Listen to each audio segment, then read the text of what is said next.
আমি ওনারে মহব্বত করি। তা আমি ওনার হাত ধরে বললাম, ভাই আপনার আমি হাতে ধরে বললাম, আপনি যায়েন না, ওইটা আগুন, আপনি ধ্বংস হয়ে যাবেন।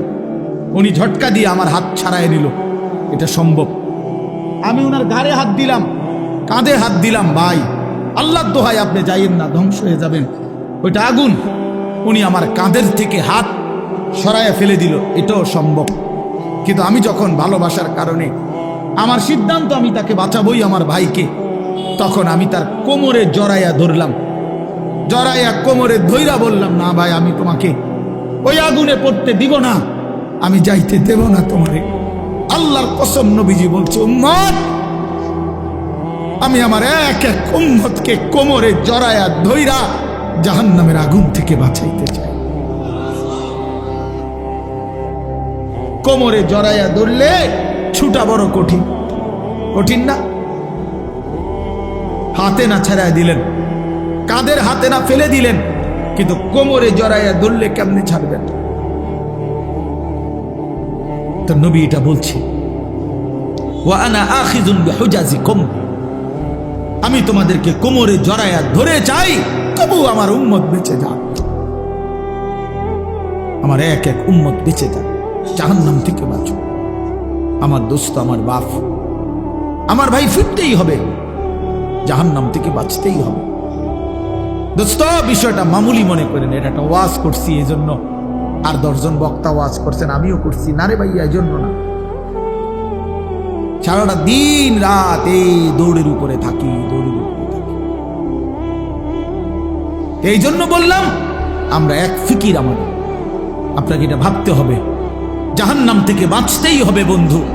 কোরআনে আল্লাহ বারবার একটা কথা বলছে নবীজিকে, আমাদের নবীকে পর্যন্ত আল্লাহ বলছে, বন্ধু ওমা আদরাকা মা হিয়া, এই বন্ধু জাহান্নামের আগুন কেমন আপনি জানেন?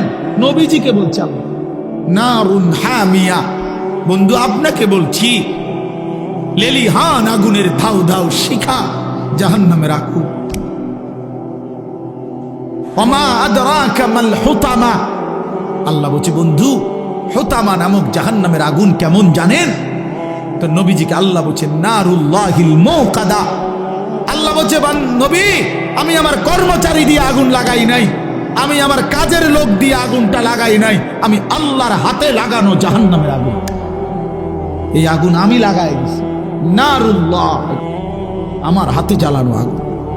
আল্লাতী তাত্তাদিউ আলাল আফইদা, আল্লাহ বলে বন্ধু জাহান্নামের আগুনের প্রথম ফোঁটা, প্রথম স্পর্শ যখন জাহান্নামের আগুনের লাগবে, ছুঁইবে, সাথে সাথে নাফরমানের পুরা দেহ, ভিতরের সমস্ত অঙ্গ প্রত্যঙ্গ, কলজা সুদ্ধা একই মুহূর্তে জ্বালায়া ফেলবে। দুনিয়ার আগুন কখনোই এভাবে জ্বলে না। দুনিয়ার আগুন এক সাইড থেকে জ্বলতে থাকে, চেষ্টা করে লাফালাফি করলে, দৌড়ঝাঁপ করলে, ইচ্ছা করলে হয়তো বাঁচানো যায়। এটুকু পুড়ে গেছে, বাকিটা বাইচা গেছে, এটুকু পুড়া গেছে, বাকিটা বাইচা গেছে, আঙ্গুলগুলো পুড়া গেছে, বাকিটা বাইচা গেছে, ঠিক না? দুনিয়ার আগুন এরকম ধীরে ধীরে পড়ে, ধীরে ধীরে ধীরে ধীরে। কিন্তু আল্লাহর কসম, আল্লাহ কোরআনে বলছে জাহান্নামের আগুন যখন প্রথম সেকেন্ড স্পর্শ করবে, কলজা সুদ্ধা ভেতর বাহির পুরাটা একসাথে প্রথম মুহূর্তেই জ্বালায় ফেলবে। লাভ দিবেন, দৌড়াবেন না, ইন্নাহা আলাইহিম মুসাদা ফি আমাদিম মুমাদ্দাদা, আল্লাহ বলেন আগে জাহান্নামের মোটা খুঁটিতে বান দেওয়া হবে, এরপরে আগুন জ্বালানো। হ্যাঁ, এটা কোরআন শরীফের আয়াত। খুযুহু ফাগুল্লু, আল্লাহ বলে ফেরেশতাদেরকে জাহান্নামীকে ধরো এবং বাঁধো, সুম্মাল জাহিমা সাল্লু, এরপরে লাথি দিয়া জাহান্নামে ছুঁড়ে মারো। কোরআন শরীফের আয়াত। খামখেয়ালি করেন না ছেলেরা, খামখেয়ালি করেন না। হ্যাঁ, একটা মোবাইল, একটা নারী, একটা ছবি, একটা উলঙ্গ দৃশ্য, দোস্ত এটুকুতে এমন সুন্দর জীবন নষ্ট করে দিও না। একটা মোটর সাইকেল দিয়া জিন্দিগি শেষ করে দিও না। মোটর সাইকেল একটা পাইলে কুত্তার মতো এটারে চালা, এমন জোরে ছাড়ে, এটারে মনে হয় যেন কুকুরে কামড় দিছে, এই জন্য এটা এত জোরে ছাড়ছে। আশ্চর্য, এটা কি ব্যারাম? এটার কোনো যুক্তি তো থাকতে হবে, বলেন, একটা যুক্তি তো থাকা চাই। তুমি এত জোরে ছাড়লা, তুমি তো একটু পরে কাবার্ডের সাথে লরির সাথে একটা ধাক্কা খাইয়া তোমার মাথা ফাইটা যাবে, তোমার পাওটা ভাঙ্গে যাবে, এইটাও বোঝেন। আর যদি বলে যে এত জোরে চালাইছি মাইনসে যাতে দেখে, তো মাইনসে এবার দেখবো কেমনে? দেখতে দেখতে তো তুমি নিমসা। মা কথা বোঝেন না মা। আমি মনে করেন মাত্র পজিশন নিলাম যে আমি সামু হেতের মোটর সাইকেল হেতে তো গেছে গা চান্দিরা, তা আমি কেমনে দৌড়াবো তোমার ভিসি ভিসিটা চাইতাম বললে তোমার এই কারবারটা? তো এটা সাহে কে? একটা বিকৃত মস্তিষ্ক ছাড়া, অসুস্থ মানসিকতা ছাড়া আর কিচ্ছু না। হ্যাঁ হ্যাঁ, আওয়াজ, এটার আওয়াজ, এটা চ্যালেঞ্জার 5, এটা খুইলা এটা একেবারে বিভৎস। মানে ইচ্ছা করে এত বড় শব্দটাকে যার পছন্দ হয়, আমার নিশ্চিত তার সিরা গেছে, তার মাথা তার অন্য কেউ সিরা লাইছে, এটা নিশ্চিত, কোনো সন্দেহ নেই, কোনো সন্দেহ, কোনো সন্দেহ, হ্যাঁ কোনো সন্দেহ। এর জন্য হের মাথার তার সিরা লাইছে দেখে সে মোটর সাইকেলের তার সিরা লাইছে। হ্যাঁ হ্যাঁ, দোনোটা মাতাল। নাউজুবিল্লাহ, নাউজুবিল্লাহ। আল্লাহ পাক আমাদেরকে বিবেক দান করেন, ইনসাফ দান করেন। এজন্য আল্লাহর কাছে চাইতে হয় তৌফিক। আল্লাহুম্মা আইন্নি আলা যিকরিকা ওয়া শুকরিকা ওয়া হুসনি ইবাদাতি। আপনার ছেলেটা নামাজ পড়ে না চাচা, কয়দিন চাইছেন এটা? আল্লাহর কাছে চাইছেন কয়দিন? চোখের পানি ফেলছেন কয়দিন? অঝরে কাঁদছেন কয়দিন? ছেলের বিদেশের লাইগা কতজন হুজুরে কইছেন? ফুলার নামাজের লাইগা কয়জন হুজুরে কইছেন? বলেন। দোতলার ছাদ ডালাই এটা কইছেন কতজনের? রে ভাই দোয়া কইরো, দোতলার ছাদ ডালাই খাস একটা দোয়া করো। কিটা খাস দোয়া? কিটা আবার ছাদ ডালার মধ্যে আবার খাস দোয়া কি? মানে যাতে করে এমন ভাবে ডালাই হয়, ডালার লগে যেন নিচের দিকে ছাদ দিয়ে হয়ে যায়। খাস দোয়া না এটা, একেবারে জাঁতা দিয়ে যেন এটা নিচের দিকে যায়, এটা যেন ডাইবা যায় আর কি। শক্তর সাফে এমন শক্ত যেন হয় যেন এটা সাফের লগে ডাইবা যায়। দুনিয়া দুনিয়া নিয়ে এই পরিমাণ দোয়া চাইলেন, আখিরাতের দোয়া কই চাইলেন? কয়দিন বলছেন হুজুর দোয়া করেন বিবি যেন পর্দানসীন হয়, ছেলেটা যেন নামাজি হয়, মেয়েটা যেন চরিত্রবান হয়, ছেলের বউ যেন নেককার হয়, নাতি নাতনি যেন কোরআন পড়নেওয়ালা হয়। কয়দিন বলছেন? আখিরাত চাইলেন কয়দিন?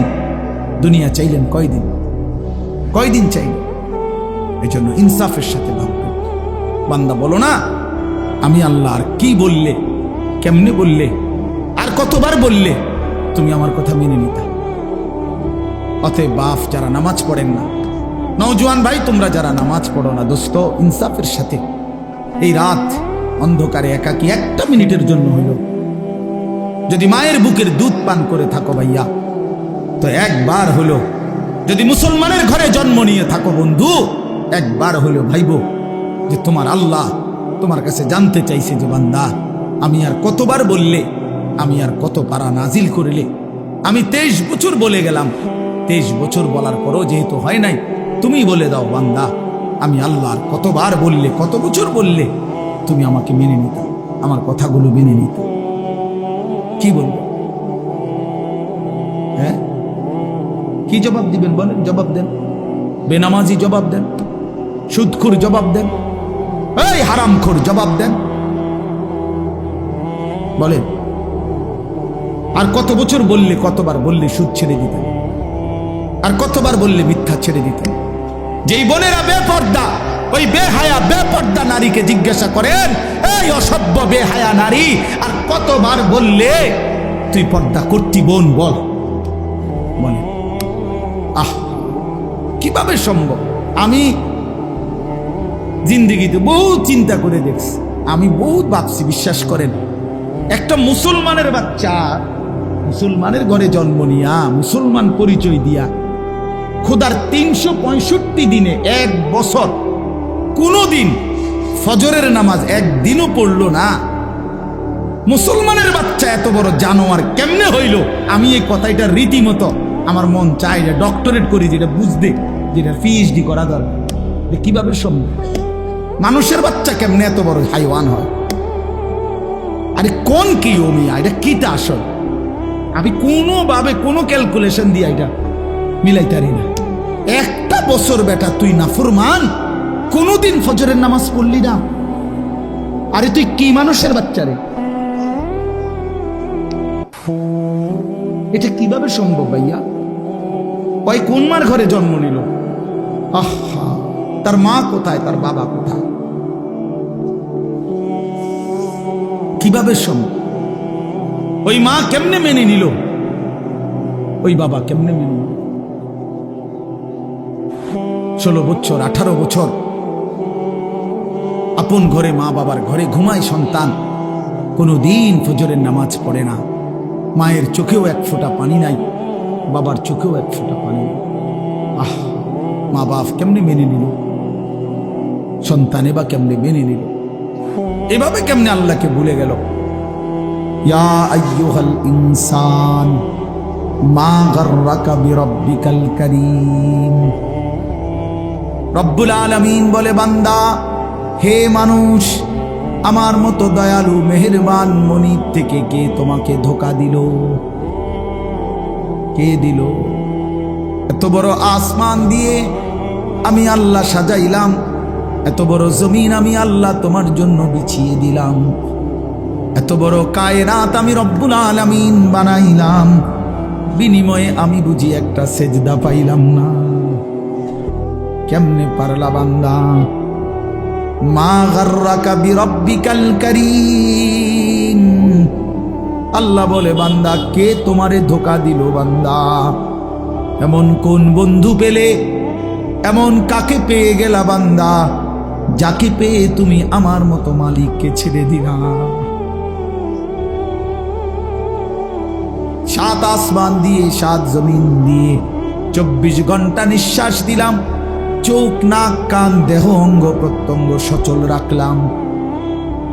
এত কিছুর বিনিময়ে আমি বুঝি তুমি বান্দার দিল মন পাইলাম না, তোমার বুঝি দিল গলাইতে পারলাম না। আহ,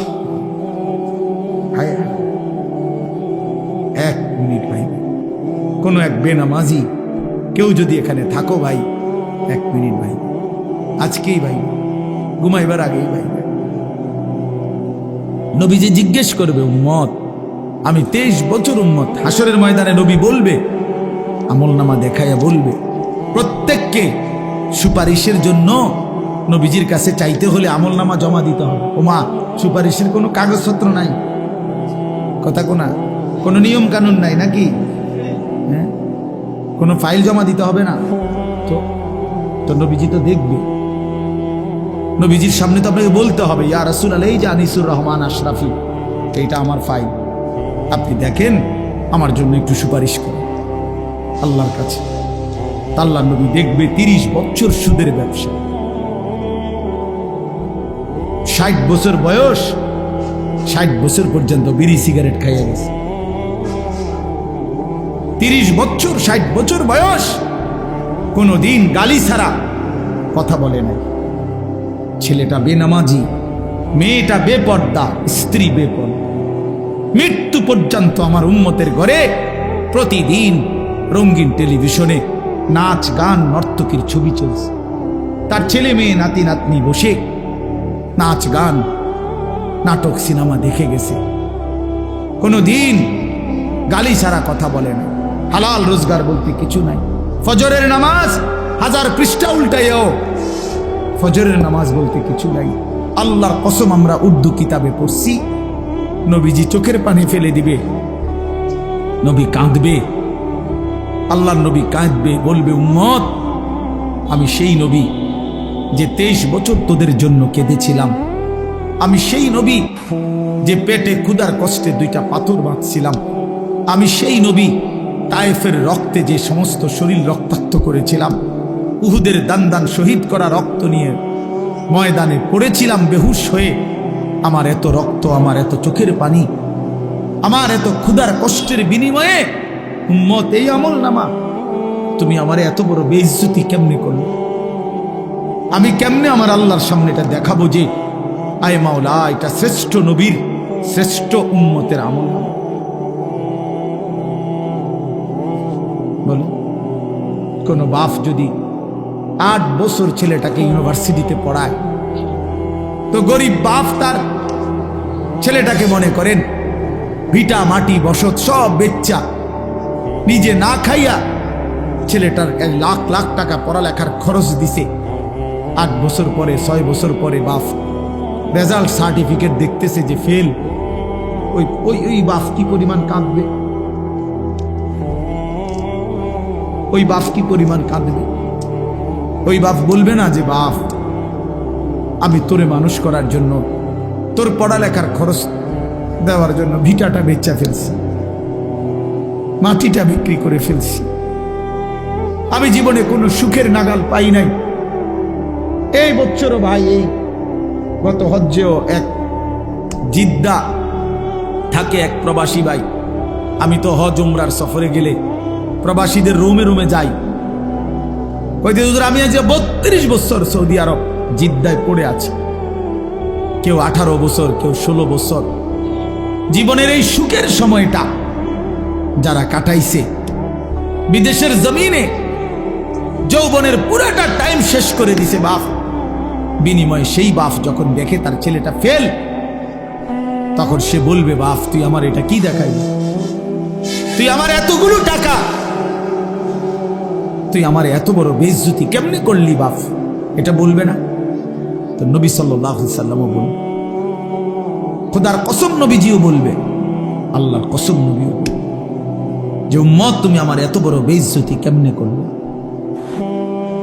এই জন্য দয়া করে আমি অনুরোধ করছি প্রত্যেকে মেহেরবানি করে একটু জমে কাছাকাছি হয়ে বসলে আপনি বরকত পাবেন। ফাঁকা জায়গা পূরণ করে বসেন, কথাটা গুরুত্ব দিয়ে শুনেন। আপনি যদি মনে করেন যে একজন আলেমের এই কথাটাই শুনলেন না, তো আপনি যে সামনে কি শুনবেন এটা তো বুঝাই যায়, কথা বুঝছেন না। তাইলে প্রথম কথাই যেহেতু পাত্তা দিলেন না, তো পরের কথা আর কি শুনবেন, তা তো বুঝাই যায়, ডগ দেখেই তো বোঝা যায় যে কি হবে সামনে। এই জন্য দয়া করে জমে বসলে ভালো। হাদিসের মধ্যে আছে আল্লাহ নবী সাল্লাল্লাহু আলাইহি ওয়াসাল্লাম বলছেন, মান রাআ ফুরজাতান ফাজালাসা ফিহা ফাকাদ আওয়া ইলাল্লাহ। নবী সাল্লাল্লাহু আলাইহি ওয়াসাল্লাম বলেন, একেবারে বুখারীর হাদিস, বুখারী শরীফের প্রথম খণ্ডের হাদিস। নবী সাল্লাল্লাহু আলাইহি ওয়াসাল্লাম বলেন, যে ব্যক্তি কোনো দ্বীনি মজলিসে ফাঁকা জায়গা দেখলো অতঃপর নিজে পূর্ণ করে বসলো, তো সে আল্লাহ তাআলার আশ্রয় ঠিকানায় পৌঁছে গেল। আচ্ছা বলেন তো কেমন ফজিলত এটা? মানে আল্লাহ তাকে নিজের করে নিলেন, নিজের করে নিলেন। এই জন্য ফাঁকা জায়গা দ্বীনি মাজমায় পূরণ করে বসা অনেক নেকি, অনেক নেকি। হাদিসের মধ্যে আছে নবী সাল্লাল্লাহু আলাইহি ওয়াসাল্লাম বলছেন, লাউ তা'লামুনা মা ফিন নিদা ওয়াস সাফফিল আউয়াল সুম্মা লাম ইয়াজিদু ইল্লা আন ইস্তাহামু আলাইহি লাস্তাহামু। নবীজি বলেন, আমার উম্মত মসজিদে আজান দেওয়া এবং মসজিদে প্রথম কাতারে বসা, এই দুই আমলের মধ্যে কি পরিমাণ নেকি যদি তোমরা বুঝতা, তাইলে লটারি দিয়ে হলেও নিজেদের মধ্যে এই দুইটি আমলে যত্নবান হইতে। অর্থাৎ আজানের টাইম হয়েছে, তো 10 জন দাঁড়ায় গেছে, দাঁড়ায় আছে মাইকের সামনে, আমি আজান দেব, আমি আজান দেব ফি সাবিলিল্লাহ। তখন লটারি দিয়ে ঠিক করতে হইতো যে কে দিবে এখনকার আজান। মসজিদের প্রথম কাতারে বসতে পারে 30 জন, একসাথে ঢুকছে 50 জন, আমরা সবাই বসতে চাই, তাইলে লটারি দিয়ে ঠিক করতে হতো যে প্রথম কাতারে কে বসবে। তার মানে সামনে বসার এটা নিকি, অনেক নিকি, অনেক নিকি। এজন্য সব সময় মনে রাখবেন, ওলামায়ে কেরামের চোখের কাছে, দ্বীনি মজমার চোখ কাছে বসার মধ্যে বরকত বেশি। মুসলিম শরীফের হাদিস আছে, আল্লাহর নবী সাল্লাল্লাহু আলাইহি ওয়াসাল্লাম বলেন, খায়রু সুফুফির রিজালে আউয়ালুহা ওয়া শাররুহা আখিরুহা। পুরুষের জন্য সর্বোত্তম হলো প্রথম কাতার, সবচেয়ে অপছন্দনীয় হলো পিছনের কাতার। রাসূলুল্লাহ সাল্লাল্লাহু আলাইহি ওয়াসাল্লাম বলছেন, আর ওয়া খায়রু সুফুফিন নিসাই আখিরুহা ওয়া শাররুহা আউয়ালুহা। আর মহিলার জন্য সবচেয়ে উত্তম হলো পেছনের কাতার, সবচেয়ে অপছন্দনীয় হলো প্রথম কাতার। মহিলা পুরুষের সামনে থাকা এটা অপছন্দনীয়। এটা ইউরোপ বানায় নিছে, লেডিস ফার্স্ট। না, লেডাস ফার্স্ট, মানে এটা আমি বানাইলাম আর ইংরেজি। পুরুষ আগে, অধিকার এবং মর্যাদা, এই কথার অর্থ আল্লাহ তাআলার নিজামকে উলটপালট করা না। কোনো কিছুকে সম্মান দিতে হইলে, অধিকার দিতে হইলে এর অর্থ এই না যে আল্লাহর বিধান, রাসূলের বিধানকে লঙ্ঘন করা আর এটার দ্বারা অধিকার প্রতিষ্ঠিত করা। না, এটার দ্বারা অধিকার হয় না, প্রকারান্তরে অধিকার খর্ব করা হয়। এই জন্য আল্লাহ নবী সাল্লাল্লাহু আলাইহি ওয়াসাল্লাম বলছেন নারীর জন্য পেছন, অর্থাৎ সে পিছনে হাঁটবে, পুরুষ সামনে হাঁটবে, পুরুষ সামনে থাকবে। হযরত মূসা আলাইহিস সালাম, তাফসীরের মধ্যে আছে, মূসা আলাইহিস সালাম যখন মিশর থেকে চলে গেছিলেন ফেরাউনের বাহিনীর ভয়ে, ছোটবেলায়, ছোট না মানে কিশোর বয়স বা যুবক বয়স, এই সময়, তখন পার্শ্ববর্তী যেই দেশে গেছিলেন ওই দেশের নাম হলো মাদায়েন। তো সেখানে দুই বোন বকরিকে পানি পান করাইবার জন্য কূপের কাছে আসছিল, কিন্তু পুরুষদের বীরের কারণে তারা আগাইতে পারতেছিল না। তখন মূসা আলাইহিস সালাম ওই দুই বোনের বকরিগুলো তিনি নিজে কূপের থেকে পানি উঠাইয়া পানি পান করাই দিছিলেন।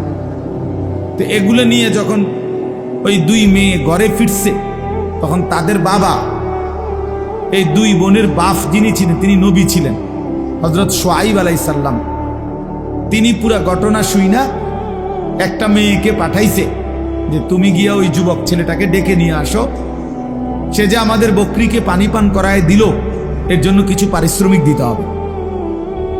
তখন এই একজন মেয়ে আবার আয়েশা মূসা নবীর কাছে আসছে, আয়েশা ডাকছে যে আমাদের বাবা আপনাকে ডাকতেছেন, আপনাকে আপনার পারিশ্রমিক দিবে, আপনি আমাদের বাড়িতে চলেন। তখন তাফসীরে স্পষ্ট আছে, মূসা আলাইহিস সালাম ওই মেয়েকে বললেন যে বাড়িতে তো যাবে ঠিক আছে, কিন্তু মূলত যে রাস্তা দেখায় সে তো সামনেই থাকে, কিন্তু এখানে যেহেতু এটা মেয়ে, এই জন্য মূসা নবী স্পষ্ট বললেন তুমি পিছনে থাকো, আমি সামনে হাঁটবো, তবে পিছন থেকে তুমি ডান বাম বলবে। কথা বুঝছেন কিনা বল? ডান বাম তো সেই বলতে হবে, নাহলে উনি তো আর চিনে না, কিন্তু তুমি পিছন থেকে বলবা, সামনের থেকে না। এই জন্য এটা জরুরি বিষয়। যাই হোক, তাহলে বলার উদ্দেশ্য হলো অনেক মানুষের বদভ্যাস, মসজিদে জুমার দিন অথবা অন্য সময়ও আসছে মসজিদে আগেই বারান্দাত বসে থাকে, ও মসজিদের কোনার খুঁটির সাথে বসে থাকে, বাউন্ডারি ওয়ালের মধ্যে হেলান দিয়া দুই পা আলগি দিয়া এ বসে বসে জিমা। আশ্চর্য কথা, আপনি আসলেন আগে, তা পিছনে পড়ে রইলেন কেন? এই জন্য সব সময় আল্লাহর ঘর মসজিদে যতটা সম্ভব প্রথম কাতারে, যতটা সম্ভব সামনে বসার চেষ্টা করবেন। বলেন ইনশাআল্লাহ। আল্লাহ তাআলা আমাদেরকে তৌফিক দান করেন। বলতেছিলাম আমি যে কথাটা, যে কম দেখা যাক এতে কোনো আপত্তি নেই। কেন বললাম? কোরআনুল কারীমের মধ্যে আছে, আল্লাহ তাআলা বলছেন কালিলাম মা তাশকুরুন। কোরআনে আল্লাহ বলেন আমার শুকর আদায় করে, কৃতজ্ঞতা আমি আল্লাহর আদায় করে এমন বান্দা কম। কালিল ওয়া কালিলুম মিন ইবাদিয়াশ শাকুর, আল্লাহ বলেন আমার কৃতজ্ঞ বান্দা পরিমাণে কম। কালিলাম মা তাযাক্কারুন, আমি আল্লাহর কথা থেকে উপদেশ গ্রহণ করে কম। কালিল, কম। কোরআন শরীফের বহু আয়াত আছে, আল্লাহ তাআলা বলছেন ইন ইয়াকুম মিনকুম 20 সাবিরুনা ইয়াগলিবু মিআতাই, তোমরা যদি ঈমানদার আল্লাহর প্রতি পূর্ণ বিশ্বাসী হয়ে থাকো 20 জন, তাহলে তোমরা বিজয় লাভ করবে 200 জন নাফরমান বেঈমানের উপরে। তাইলে ঈমানদারের পরিমাণ হবে কত? বেশি না কম? কম। এই যে 20 জন কইল, কিন্তু বিজয় লাভ করবে 200 বেঈমানের উপর, 200 নাফরমানের উপর। কোরআন শরীফে আল্লাহ বলছেন কাম মিন ফিআতিন কালিলাতিন গালাবাত ফিআতান কাসীরা, অল্প সংখ্যক ঈমানদারী বিজয় লাভ করে বেশি সংখ্যক বেঈমানের উপর। এজন্য দোস্ত, এজন্য বাপ, এটা ভাবা উচিত। সংখ্যা নিয়ে কোনো বিষয় না। সফলতা কিংবা ব্যর্থতার জন্য, কোরআন সুন্নাহর দৃষ্টিতে সফলতা বা ব্যর্থতার জন্য সংখ্যা কোনো বিষয় নয়। 10,000 মানুষের সামনে কেউ যদি ওয়াজ করে তাইলে তিনি সফল, 10 জনের সামনে বললে তিনি ব্যর্থ, এই কথা কোরআন সুন্নায় নাই। বুঝছেন আমার কথা? এই কথা নাই। 10 লক্ষ মানুষ চিনলে উনি সফল, আর মানুষ না চিনলে উনি ব্যর্থ, এই কথা কোরআন সুন্নাতে নাই। সফলতা কিংবা ব্যর্থতার জন্য সবাই চিনতে হবে এটা জরুরি না। আমি উদাহরণ দেই তাহলে বুঝবেন। কোরআন শরীফে মোট 25 জন নবী এবং রাসূলের নাম আছে। 25 জন। কয়জন? তাহলে মোট নবী রাসূল কি 25 জন? আপনারা শুনেন নাই কখনো যে নবী রাসূল কয়জন? 1,24,000, কিংবা আরেকটা বর্ণনা হলো 2,24,000। তাহলে 1,24,000 নবী এবং রাসূল, 2,24,000 নবী এবং রাসূল, অথবা তাহলে কোরআন শরীফে নাম উল্লেখ করা হয়েছে মাত্র 25 জনের। তো বাকিদের নাম পৃথিবীর কেউ জানে না, কোরআনে নাই। অন্যান্য কিতাবাদি খুঁজলে আরো কিছু নবী রাসূলের নাম পাওয়া যাবে, তো নাইতে আরো 100। তো ধরে নিলাম, মনে করেন 100 জন নবী রাসূলের নাম পাইলাম খুঁজা, তাহলে বাকি যে নবী রাসূলদের নাম কেউ জানে না পৃথিবীতে, কোনো কিতাবে নাই, তাহলে ওনারা ব্যর্থ। কথা বলেন না কেন? এটা বুঝতে হবে।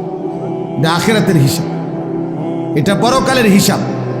আচ্ছা, আমাদের প্রিয় নবী সাল্লাল্লাহু আলাইহি ওয়াসাল্লাম তিনি যখন বিদায় হজ্জে আরাফাতের ময়দানে, নবীজির নিজে যে বছর হজ করছেন সেই বছর হজ্জের ময়দানে নবীজি ভাষণ দিয়েছিলেন 1,25,000, প্রায় 1.25 লাখ সাহাবীর সামনে।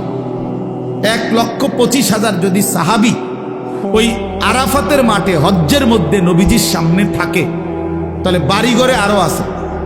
সবাই তো আর একবারে গেছে গানা হজে, বাচ্চা কাচ্চা, নারী, বৃদ্ধ, দুর্বল, এরকম আছে না আরো, তো ওনারা বাদ দেন। এই 1,25,000ই ধরেন। এই 1,25,000 সাহাবীর মধ্যে সারা পৃথিবীর সমস্ত কিতাব একত্র করলেও 5,000 সাহাবীর নাম খুঁজে পাওয়া যাবে না, 2,000 সাহাবীর নাম খুঁজে পাওয়া যাবে না। অল্প কিছু সাহাবীর নাম পৃথিবীতে আছে, মানে কিতাবে আছে, উল্লেখ আছে। তাইলে আপনি ধরেন একেবারে 5,000-এর নাম পাওয়া গেল, ধরে নিলাম কথার কথা, তাহলে 5,000 সাহাবীর নামও যদি খুঁজে পাওয়া যায়, তাইলে তো শুধু হজ্জের ময়দানের ওই 1,20,000 সাহাবীর নাম পৃথিবীর কেউ জানে না, তো ওনারা ব্যর্থ।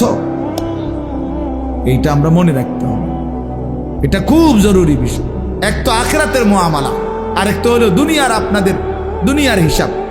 দুনিয়ার হিসাবে জনপ্রিয়তা, খ্যাতি, এটা একটা বিষয় অনেকে ভাবতে পারে, কিন্তু আখিরাতের দৃষ্টিতে জনপ্রিয়তা অথবা অপরিচিতি এটা কোনো বিষয় না। বিষয় হলো আল্লাহ তাআলা গ্রহণ করলেন কিনা, গ্রহণ করলেন কিনা। আমারে 10 লক্ষ মানুষ চিনে, কিন্তু আল্লাহ তাআলা গ্রহণ করে নাই, তো 2 পয়সার কোনো মূল্য নেই, 2 পয়সার মূল্য নেই। হ্যাঁ, আমারে 50 লক্ষ মানুষ চিনে, তো এতে করে আমার কবরের আযাব মাফ। 1 কোটি মানুষ চিনে, আমারে কবরের আযাব মাফ আমার? না বন্ধু, না বাপ, এটা বুঝতে হবে। আখিরাতের বিবেচনা, আখিরাতের মুআমালা, পরকালের হিসাবে সফলতা কিংবা ব্যর্থতা হচ্ছে আল্লাহ তাআলার গোলামির মধ্যে, আল্লাহর বন্দিগির মধ্যে। এজন্য কোরআন শরীফে স্পষ্ট আয়াত আছে। আপনারা দেখবেন অনেক মানুষ জানাজা যখন হয়, আমাদের এই যে ভাইরা যারা রাজনীতি করে, ওনারা সবাই জানাজার মাঠে উপস্থিত থাকে, বক্তব্যও দেয়, এবং অনেক মানুষও, সমাজের মান্যগণ্য ব্যক্তিরাও লাশের সামনে 1 মিনিট 2 মিনিট বক্তৃতা দেয়। কিন্তু অধিকাংশই বক্তৃতা দিতে গিয়ে একটা লাইনে শুধু বলে যে কুল্লু নাফসিন যায়িকাতুল মাউত, আমাদের সকলকেই মৃত্যুবরণ করতে হবে। কিন্তু মজার বিষয় হইল কোরআন শরীফের যত জায়গায় এই কথাটা আছে, এতটুকু বলে কোনো জায়গায় আল্লাহ কথা শেষ করে নাই। বুঝেন নাই আমার কথাটা? সকলকেই মৃত্যুর স্বাদ গ্রহণ করতে হবে, এরপরে কথা শেষ, একটা দাড়ি, এমন না। প্রত্যেক আয়াতে এই কথার সাথে আরো কথা আছে। সেই কথাটা কি? সেই কথাটা কি? আল্লাহ তাআলা কোরআনুল কারীমে স্পষ্ট বলছেন, কুল্লু নাফসিন যায়িকাতুল মাউত, প্রতিটি প্রাণ, প্রতিটি আত্মাকেই মৃত্যুর স্বাদ গ্রহণ করতে হবে। তবে এই আল্লাহ আয়াত শেষ করে নাই, এরপরের কথাগুলো শুনেন। আল্লাহ বলেন, ওয়া ইন্নামা তুওয়াফাউনা উজুরাকুম ইয়াউমাল কিয়ামা, এবং অবশ্যই তোমাদেরকে তোমাদের সারা জিন্দেগীর কৃতকর্মের ফলাফল আখিরাতে কিয়ামতের দিন দেয়া হবে। এরপরে আল্লাহ বলেন, ফামান যুহজিহা আনিন নার ওয়া উদখিলাল জান্নাতা ফাকাদ ফাজা। বাপ মনোযোগ দিয়া শুনেন, অল্পই শুনেন, দিল দিয়া শুনেন, একজনই শুনেন, আমার কোনো অসুবিধা নেই। আমি তো আর প্রার্থী না, কাজের সমস্যা নাই, আমার কোনো এত সমর্থনের কি আছে যে আমি সবাই আমার ভোটার হাইতে এমন কিচ্ছু না। তা কাজে একজনই শোনেন। তাই এই জন্য বললাম যে আল্লাহ তাআলা বলেন, ফামান যুহজিহা আনিন নার ওয়া উদখিলাল জান্নাতা। আল্লাহ বলেন, আখিরাতের ময়দানে, হিসাবের মাঠে যাকে জাহান্নাম থেকে মুক্তি দেয়া হবে এবং জান্নাতে প্রবেশ করানো হবে, খোদার কসম আল্লাহ বলেন, ফাকাদ ফাজা, সেই কেবল সফল হলো, সেই কেবল কৃতকার্য হলো, সেই কেবল কামিয়াব হলো। এরপরও শেষ হয়েছে না কথা, আরটু রয়েছে। এরপরে আল্লাহ বলেন, অতএব তোমরা যদি জানতে চাও বান্দা, তাহলে দুনিয়ার সফলতা ব্যর্থতা এটা। আল্লাহ বলেন, ওয়ামাল হায়াতুদ দুনিয়া ইল্লা মাতাউল গুরুর। এই বান্দা মনে রেখো, দুনিয়ার জীবন শুধুই ধোঁকা, ধোঁকা, ধোঁকা, ধোঁকা, ধোঁকা, এটা ধোঁকা। দুনিয়া ধোঁকা। আল্লাহ বানানেওয়ালা যিনি, তিনি বলছেন এটা ধোঁকা। যিনি সৃষ্টিকর্তা তিনি বলছেন, কোম্পানি বলছে এটা 2 নম্বর। আপনি কীর্তেন কোন কাজ জোরে, এটা 1 নম্বর। কোম্পানি প্রোডাক্ট করে, যে উৎপাদন করছে যিনি, উনি বলছে এটা খেলনা, আপনি কীর্তেন কোন এটা আসল। যিনি বানাইছেন তিনি আল্লাহ, তিনি বলছেন, ওয়ামা হাদিহিল হায়াতুদ দুনিয়া ইল্লা লাহবুন ওয়া লাইব। বান্দা, দুনিয়া আমি বানাইছি, আমি জানি আমি কি বানাইছি। আল্লাহ বলে, দুনিয়ার জীবন শুধুই তামাশা, শুধুই খেলাধুলা। লাহবুন লাইবুন, খেলাধুলা, তামাশা, মালাঠোলা। মালাঠোলা ছোটবেলায় আমরাও মালাঠোলা খেলছি, ছোটবেলায় আমরাও মালাঠোলা খেলছি। ছোট ছোট বাক্সে আপনার রান্না বান্না করছি, আর ছোট ছোটরা একসাথে অনেক রান্না বান্না মালাঠোলা দিয়ে করছি। সন্ধ্যা হলে মা ডাক দিছে তো নিজের হাতে সব ভাঙ্গা চুরা আবার মায়ের ডাকে মায়ের কোলে ফিরে গেছি। এই না দুনিয়া? এই দুনিয়া আল্লাহ বলছে এরকম মালাঠোলা। অতএব বাপ, এই কথাটা আমরা মনে রাখতে হবে। সফলতা কিংবা ব্যর্থতা ফায়সালা হবে হাসরের ময়দান। ऐसे रहे या वैसे रहे, वहां देखना फिर कैसे रहे। এভাবে থাকেন আর ওইভাবে থাকেন, দুনিয়া একভাবে পার হয়েই যাবে। কিন্তু দেখার বিষয় হলো, ওয়াহা দেখনা ফের कैसे रहे, সেখানে কেমন থাকবেন ওটা হলো দেখার বিষয়। এখানে হাসলেও মরে যাবেন, এখানে কাঁদলেও মরে যাবেন। আমার ভাই, এই যারা মোবাইল হাতে ধরে রাখছেন, আপনি কিচ্ছু বুঝতেন না, এই মোবাইল এটা লই এই জীবন শেষ হল। এই জিন্দিগি এই মোবাইলের উপরে শেষ। এই অসভ্যতাই জীবন শেষ, কিচ্ছু বোঝে না। ওই যে ভাই নিজে নিজে হাসে, এইটাই জিন্দিগি, এটা এক খামখেয়ালির জিন্দিগি। মনে রাখি, এই মোবাইলের আসক্ত জীবন কোনোদিনও সুখকর হয় না, সুখকর হয় না। এই মানুষটার জীবনের কোনো এক পর্যায়ে কোনো সেন্স কাজ করে না। সে 24 ঘন্টা জিন্দিগির সমস্ত আশা আকাঙ্ক্ষা, আবেগ, অনুভূতি, ইচ্ছা, অভিপ্রায় সব মোবাইলের মধ্যেই খুঁজে। হাসেও মোবাইলে, কান্দেও মোবাইলে, জীবনের সব কিছুর সফলতা খোঁজে মোবাইলে। অনেক মানুষ আমার ছবিটা দেখছে, অতএব আমি সফল। এটা ঠিক মতো সবাই দেখে নাই, অতএব আমি ব্যর্থ। সবাই আমারে চিনছে মোবাইলের মাধ্যমে, অতএব আমি সফল। এবার যেমনিও যেমন একটা লারা দিতে হইলেছে, একটা মানুষ চিনলেই যেমনি পাঞ্জাবি পিন্দাও কুইল্লাও, বুঝেন না? একটা ডাইরেক্ট রাস্তার মাঝখান দিয়ে আটটা হোক, অসুবিধা চিনছে তো মানুষ না রে ভাইয়া, রাগ হয়ে না, এই কোনোভাবে মনোযোগ হয় না, এই জিন্দিগি সুন্দর হয় না বাপ, এই জীবন সুন্দর হয় না, এমনি এমনি চলে যায়, দিন নাই, রাত নাই, সকাল নাই, দুপুর নাই, সন্ধ্যা নাই, এটা কেমন জিন্দিগি ভাই? এই কেমন জীবন? 24 ঘন্টা মোবাইল, 24 ঘন্টাই মোবাইল, এই কেমন জিন্দিগি? এই পৃথিবীতে আর কোনো কাজ নাই, এই পৃথিবী গড়ারও কোনো প্রয়োজন নাই, আখিরাত গড়ারও প্রয়োজন। আমরা কিতাব পড়ছি, আমার কাছে আরবি কিতাব আছে, কিমাতুজ জামান ইনদাল উলামা, এই কিতাবের মধ্যে আছে মানে ওলামায়ে কেরামের নিকট সময়ের মূল্য। তো এই কিতাবে আমরা পড়ছি, এক বুজুর্গকে এক সাধারণ মানুষ আইসা বলছে, হযরত আপনার সাথে আমি একটু কথা বলবো। তিনি বললেন, কোনো প্রয়োজনীয় মাসআলা? বললেন না, এমনি একটু কথা বলতাম। তখন উনি বললেন যে, তাহলে তুমি সূর্যের গতিকে কিছুক্ষণের জন্য থামায় রাখো, যতক্ষণ তুমি কথা বলতে চাচ্ছ।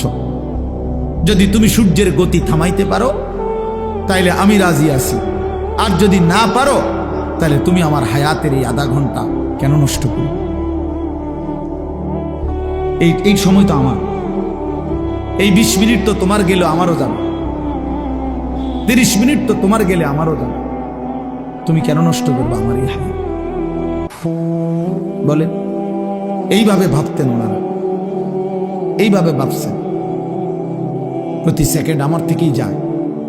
ইরতাহালাতিদ দুনিয়া মুদবিরা ওয়ারতাহালাতিল আখিরাতু মুকবিলা।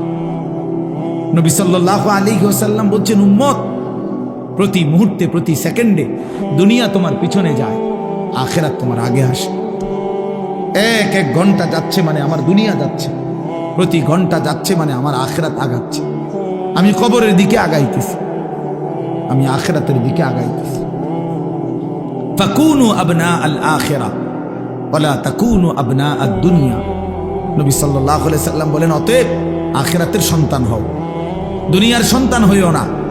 অর্থাৎ নবীজি বলছেন, উম্মত, আখিরাতের পরিচয়ে পরিচিত হও, শুধু দুনিয়ার পরিচয়ে পরিচিত হও।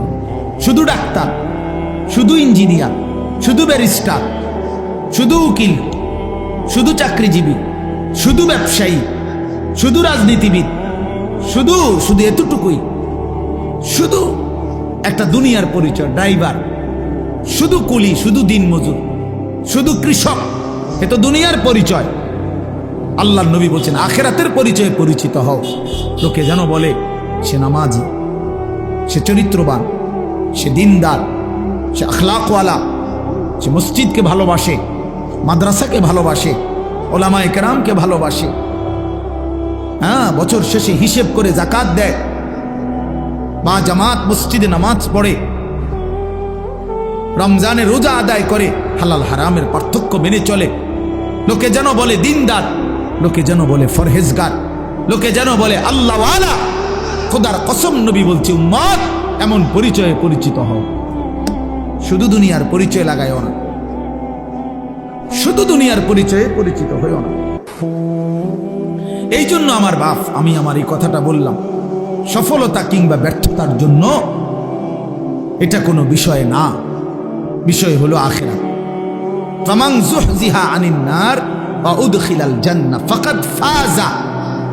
আল্লাহ কোরআনে বলছে, যাকে জাহান্নাম থেকে মুক্তি দেয়া হলো, জান্নাতে প্রবেশ করানো হলো, সেই সফল হলো। কাদ আফলাহাল মুমিনুন, আল্লাহ বলেন ঈমানদারগণ সফল হয়েছে। কেন? আল্লাযীনা ইয়ারিসুনাল ফিরদাউসা। এই যে আল্লাহ সরাসরি কোরআনে বলছে, কেন মুমিন সফল হয়েছে? আল্লাহ বলে, কারণ তারা জান্নাতুল ফিরদাউসের উত্তরাধিকারী হবে। অর্থাৎ যে মুমিন জান্নাতের অধিকারী হবে, সেই সফল হবে,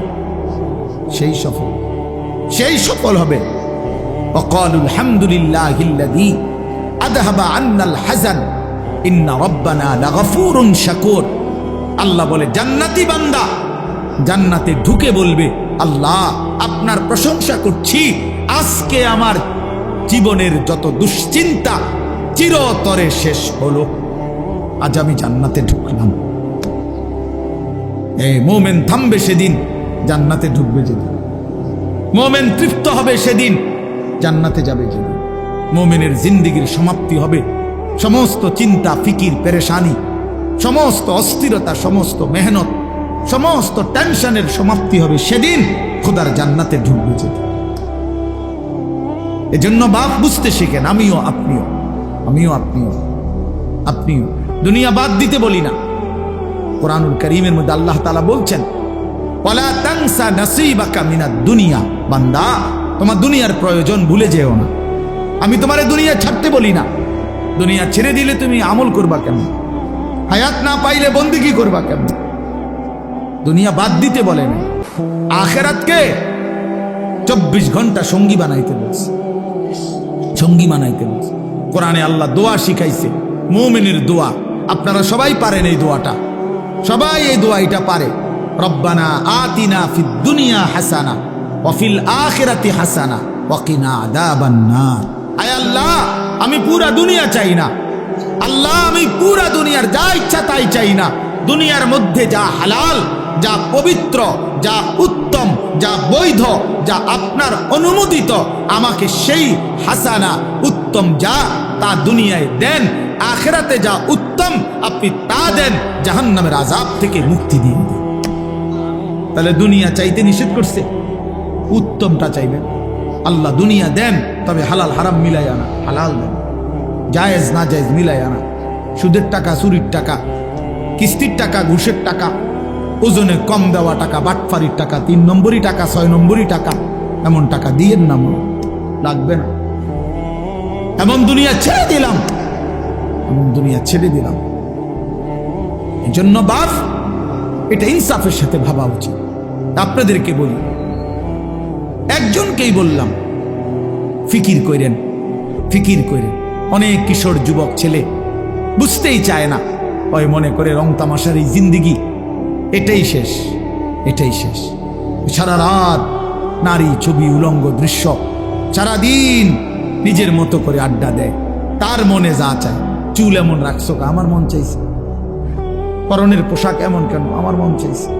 ইউর উইশ ইউর লাইফ, তোমার চয়েস, তোমার লাইফ, তোমার পছন্দ, তোমার জীবন। বাহ, বেঈমানদের কথা এটা।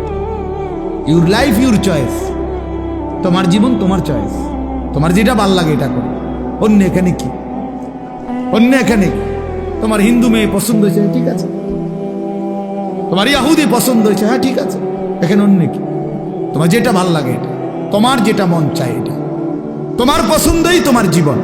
খোদার কসম, কোরআন শরীফের আয়াত আছে বাপ, সূরা আরাফের মধ্যে আল্লাহ তাআলা বলছে, এই মনের ইচ্ছা মতো যে চলে, ওয়াত্তাবা হাওয়াহু, যে তার নফসের মনের চাহিদার অনুসরণ করে, আল্লাহর বিধান, রাসূলের বিধান, কোরআনের বিধান, ইসলামের বিধান, ধর্মের বিধান কিছুই যে মানে না, কোনো ধার ধারে না, পরোয়া করে না, পাত্তা দেয় না, আল্লাহর কসম, আল্লাহ কোরআনে বলছেন, ফামাসালুহু কামাসালিল কালব, ওই ব্যক্তির উদাহরণ, ওই ব্যক্তির জিন্দেগি কুকুরের মতো, কুত্তার মতো, কুত্তার মতো, কুত্তার মতো, কুত্তার মতো। ওই জিন্দেগি কুত্তার জিন্দেগি, ওই জিন্দেগি কুত্তার জিন্দেগি। আমি বললাম, কোরআনের আয়াত এটা।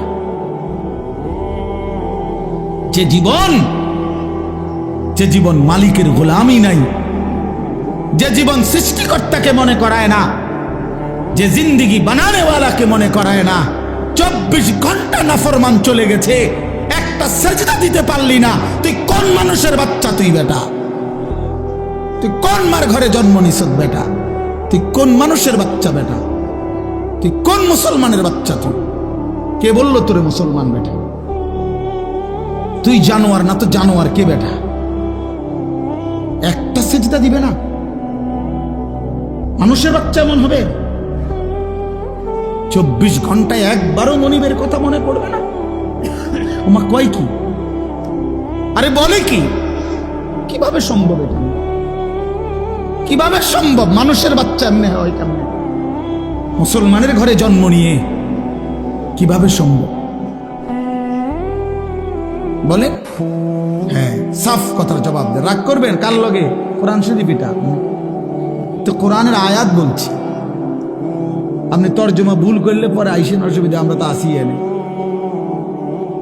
বুঝেন নাই? ফামাসালুহু কামাসালিল কালব, সরাসরি কোরআন শরীফ আসে।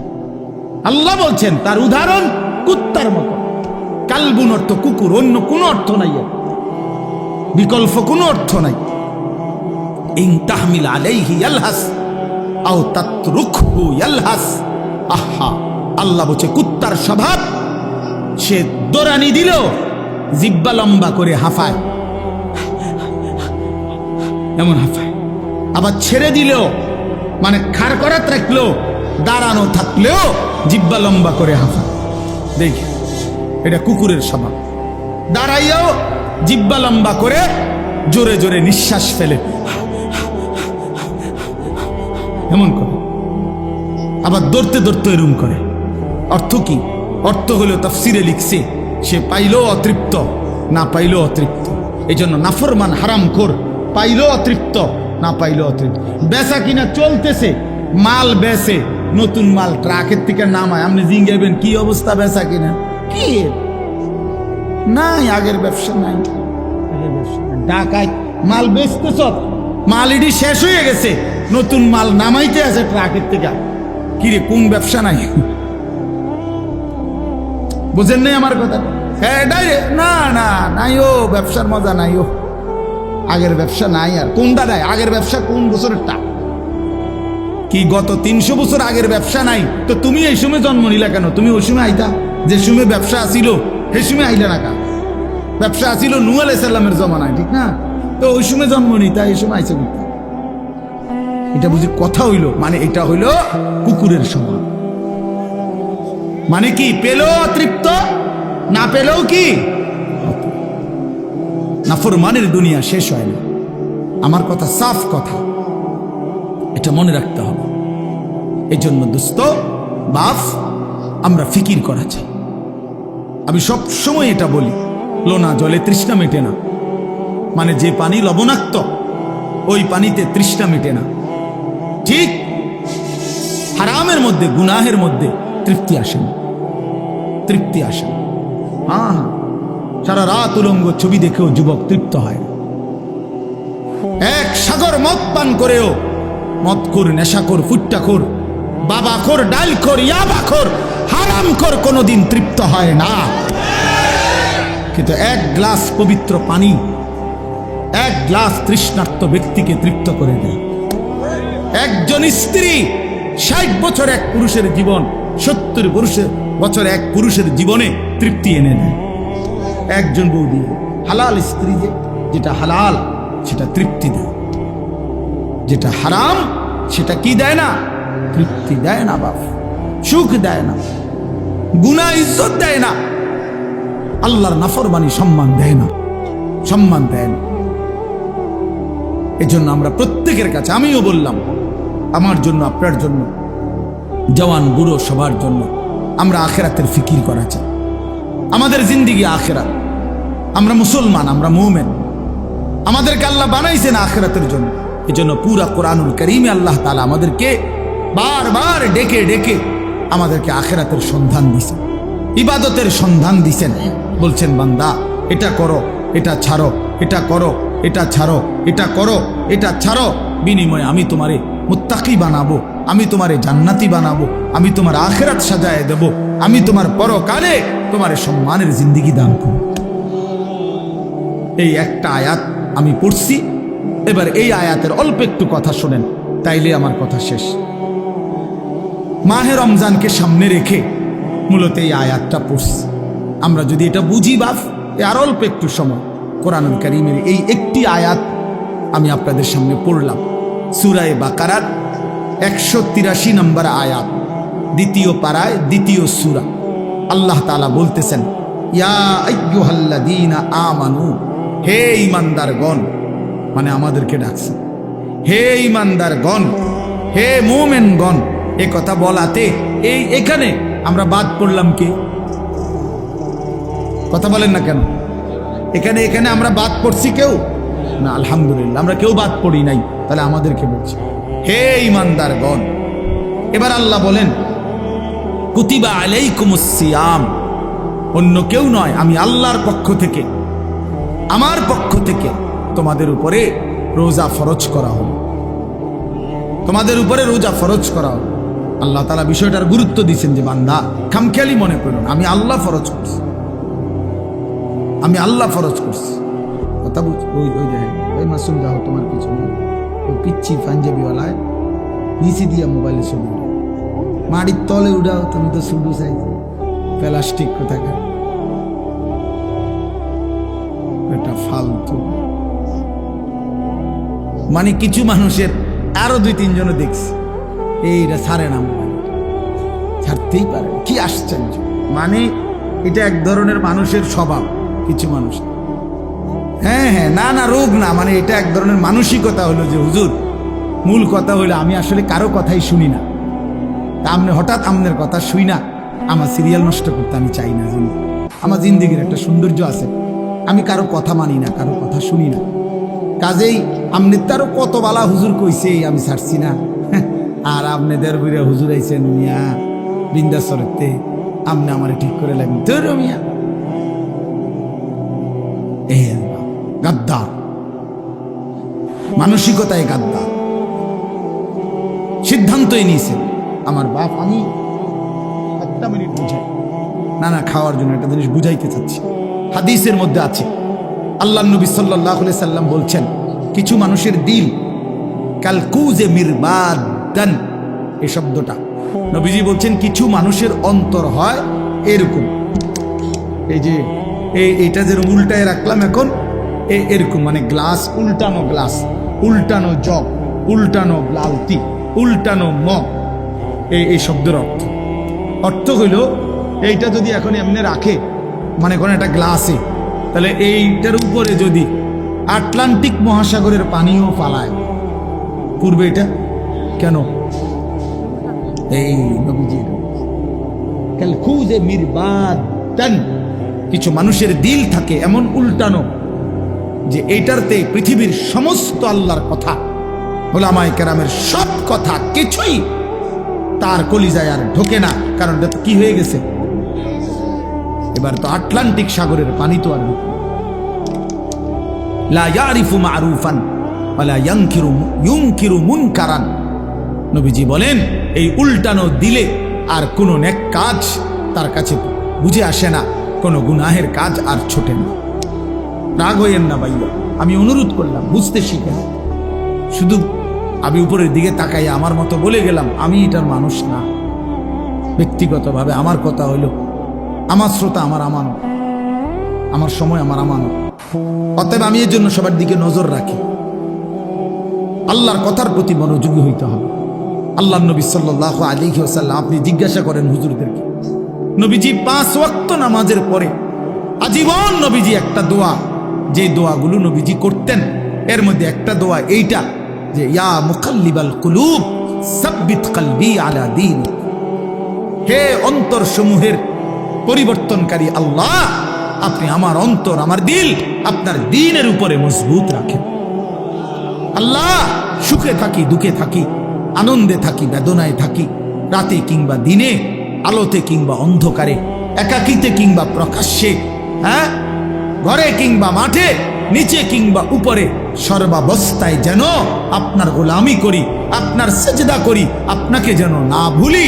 আল্লাহ, এমন একটা মজবুত দিল আপনি আমারে দান করেন।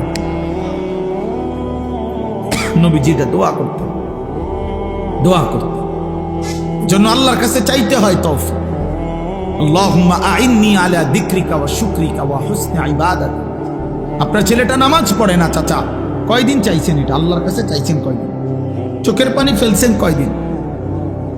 অঝরে কাঁদছেন কয়দিন? ছেলের বিদেশের লাইগা কতজন হুজুরে কইছেন? ফুলার নামাজের লাইগা কয়জন হুজুরে কইছেন? বলে দোতলার ছাদ ডালাই এটা কইছেন কতজনের? ভাই দোয়া করো, দোতলার ছাদ ডালাই খাস একটা দোয়া করো। কিটা খাস দোয়া? কিটা আবার ছাদ ডালার মধ্যে আবার খাস দোয়া কি? মানে যাতে করে এমন ভাবে ডালাই হয়, ডালার লগে যেন নিচের দিকে ছাদ দিয়ে হয়ে যায়। খাস দোয়া না এটা, একেবারে জাঁতা দিয়ে যেন এটা নিচের দিকে যায় না। এটা যেন ডাইবা যায় আর কি, শক্তর সাফে এমন শক্ত যেন হয় যেন এটা সাফের লোকে ডাইবা যায়। দুনিয়া দুনিয়া নিয়ে এই পরিমাণ দোয়া চাইলেন, আখেরাতের দোয়া কই চাইলেন? কয়দিন বলছেন হুজুর দোয়া করেন বিবি যেন পর্দানসীন হয়, ছেলেটা যেন নামাজি হয়, মেয়েটা যেন চরিত্রবান হয়, ছেলের বউ যেন নেককার হয়, নাতি নাতনি যেন কোরআন পড়নেওয়ালা হয়। কয়দিন বলছেন? আখেরাত চাইলেন কয়দিন, দুনিয়া চাইলেন কয়দিন? কয়দিন চাইলেন? এই জন্য ইনসাফের সাথে ভাববেন। তো আল্লাহ তাআলা বলেন, ইয়া আইয়ুহাল্লাযীনা আমানু কুতিবা আলাইকুমুস সিয়াম, বান্দা আমি ফরজ করেছি, এটা আমার ফরজ, রমজান রোজা তোমাদের উপরে ফরজ করা হলো। কামা কুতিবা আলাল্লাযীনা মিন ক্বাবলিকুম, আল্লাহ বলেন ঘাবড়াইও না বান্দা, পারবা। হঠাৎ করে লাভ দিয়ে উঠতো না যে আমি 8টার থেকে 9টা বাজতেই নাস্তা দেরি হলে আমার মাথা গরম হয়ে যায় হুজুর, আমি পারতাম না। আল্লাহ বলে না, পারবা। তোমাদের পূর্বেও সমস্ত ইমানদার বান্দাকে আমি আল্লাহ এই রোজা ফরজ করেছিলাম, তারা যেহেতু পারছে তুমিও পারবা। এবার আল্লাহকে বললাম, আল্লাহ যদি বলেন, আল্লাহ বলতেছেন যদি বলেন আল্লাহ হঠাৎ করে আমার উপোস, এই যে 11 মাস কি সুন্দর খাওয়াইলেন পড়াইলেন, হঠাৎ করে আমার খানা পানি, আমার হালাল স্ত্রীর সাথে আমার সম্পর্ক বন্ধ করে দিলেন কেন একটা লম্বা সময়? আল্লাহ বলেন, বান্দা অভাবের কারণে না, আমার ভান্ডারে কমে গেছে এই জন্য না, বরং লাআল্লাকুম তাত্তাকুন, আমি আল্লাহ এই রোজার মাধ্যমে, রমজানের মাধ্যমে 1 মাসেই আমি আল্লাহ ওয়াদা দিচ্ছি তোমাকে মুত্তাকি বানাবো, আর 1 মাসের মুত্তাকি হলেই 1 মাসেই জান্নাতি বানায় দেব। 1 মাসে মুত্তাকি, 1 মাসে জান্নাত। লাআল্লাকুম তাত্তাকুন, এই 4টা কথা, এখানে মোট 4টা কথা। আমারে আর অল্প একটু সময় দেন। এই 4টা কথা এখানে। 1, হে ঈমানদারগণ। 2, তোমাদের উপরে রোজা ফরজ করা হলো। 3, তোমাদের পূর্ববর্তীদের উপরেও ফরজ করা হয়েছিল। 4, তোমাদেরকে মুত্তাকি বানানো হবে। কয়টা কথা হইল? এই 4টা কথার 4টা সামান্য একটু ব্যাখ্যা বলি। 1 নাম্বার হলো ইয়া আইয়ুহাল্লাযীনা আমানু, হে ঈমানদারগণ। প্রিয় ভাই আমার নওজোয়ান, এই কথাটা ইনসাফের সাথে 1টা মিনিট শুধু শুনেন। এই শব্দটা কোরআনুল কারীমের মধ্যে 89 বার আছে। 89, 8, 9। তাইলে আমার প্রশ্ন হইল, আল্লাহ তাআলা 89 বার কোরআনুল কারীমে আমাদেরকে ডাক দিছে, তোমারে ডাকছে, আমারে ডাকছে। আলাদা আলাদা চিন্তা করলে এখানে আমরা যারা বসছি আমাদের প্রত্যেককে ডাকছে কিনা? হে ঈমানদার, হে ঈমানদারগণ, হে ঈমানদারগণ। 89 বার ডাকছে, 89 বার। 89 বার ডেকে কখনো বলছে নামাজ পড়তে, কখনো বলছে রোজা রাখতে, কখনো বলছে হজ করতে, কখনো বলছে গুনাহ ছেড়ে দিতে, কখনো বলছে আল্লাহ তাআলার ইবাদত করতে। এইভাবে 89 বার কোরআনুল কারীমের মধ্যে বলছে। 23 বছর লাগাইয়া বলছে। 30 পারা কোরআনের মধ্যে বলছে। জিব্রাইলের মাধ্যমে পাঠিয়ে বলছে।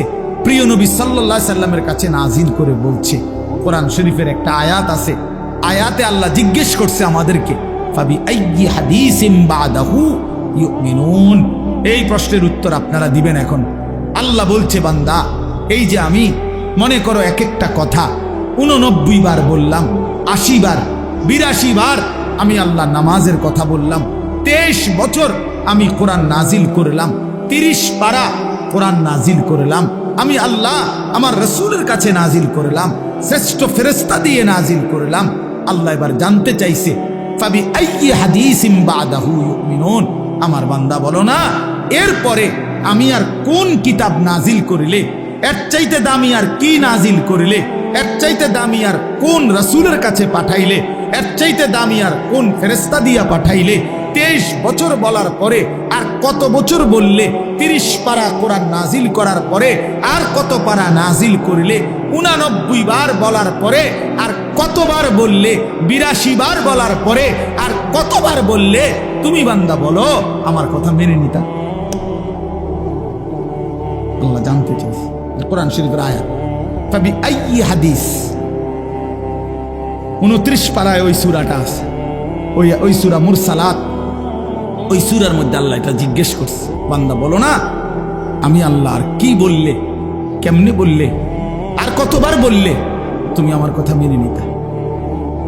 অতএব বাপ যারা নামাজ পড়েন না, নওজোয়ান ভাই তোমরা যারা নামাজ পড়ো না, দোস্ত ইনসাফের সাথে এই রাত অন্ধকারে একাকী একটা মিনিটের জন্য হলো যদি মায়ের বুকের দুধ পান করে থাকো ভাইয়া, তো একবার হলো যদি মুসলমানের ঘরে জন্ম নিয়ে থাকো বন্ধু, একবার হলো ভাইবো যে তোমার আল্লাহ তোমার কাছে জানতে চাইছে যে বান্দা আমি আর কতবার বললে, আমি আর কত পারা নাজিল করলে।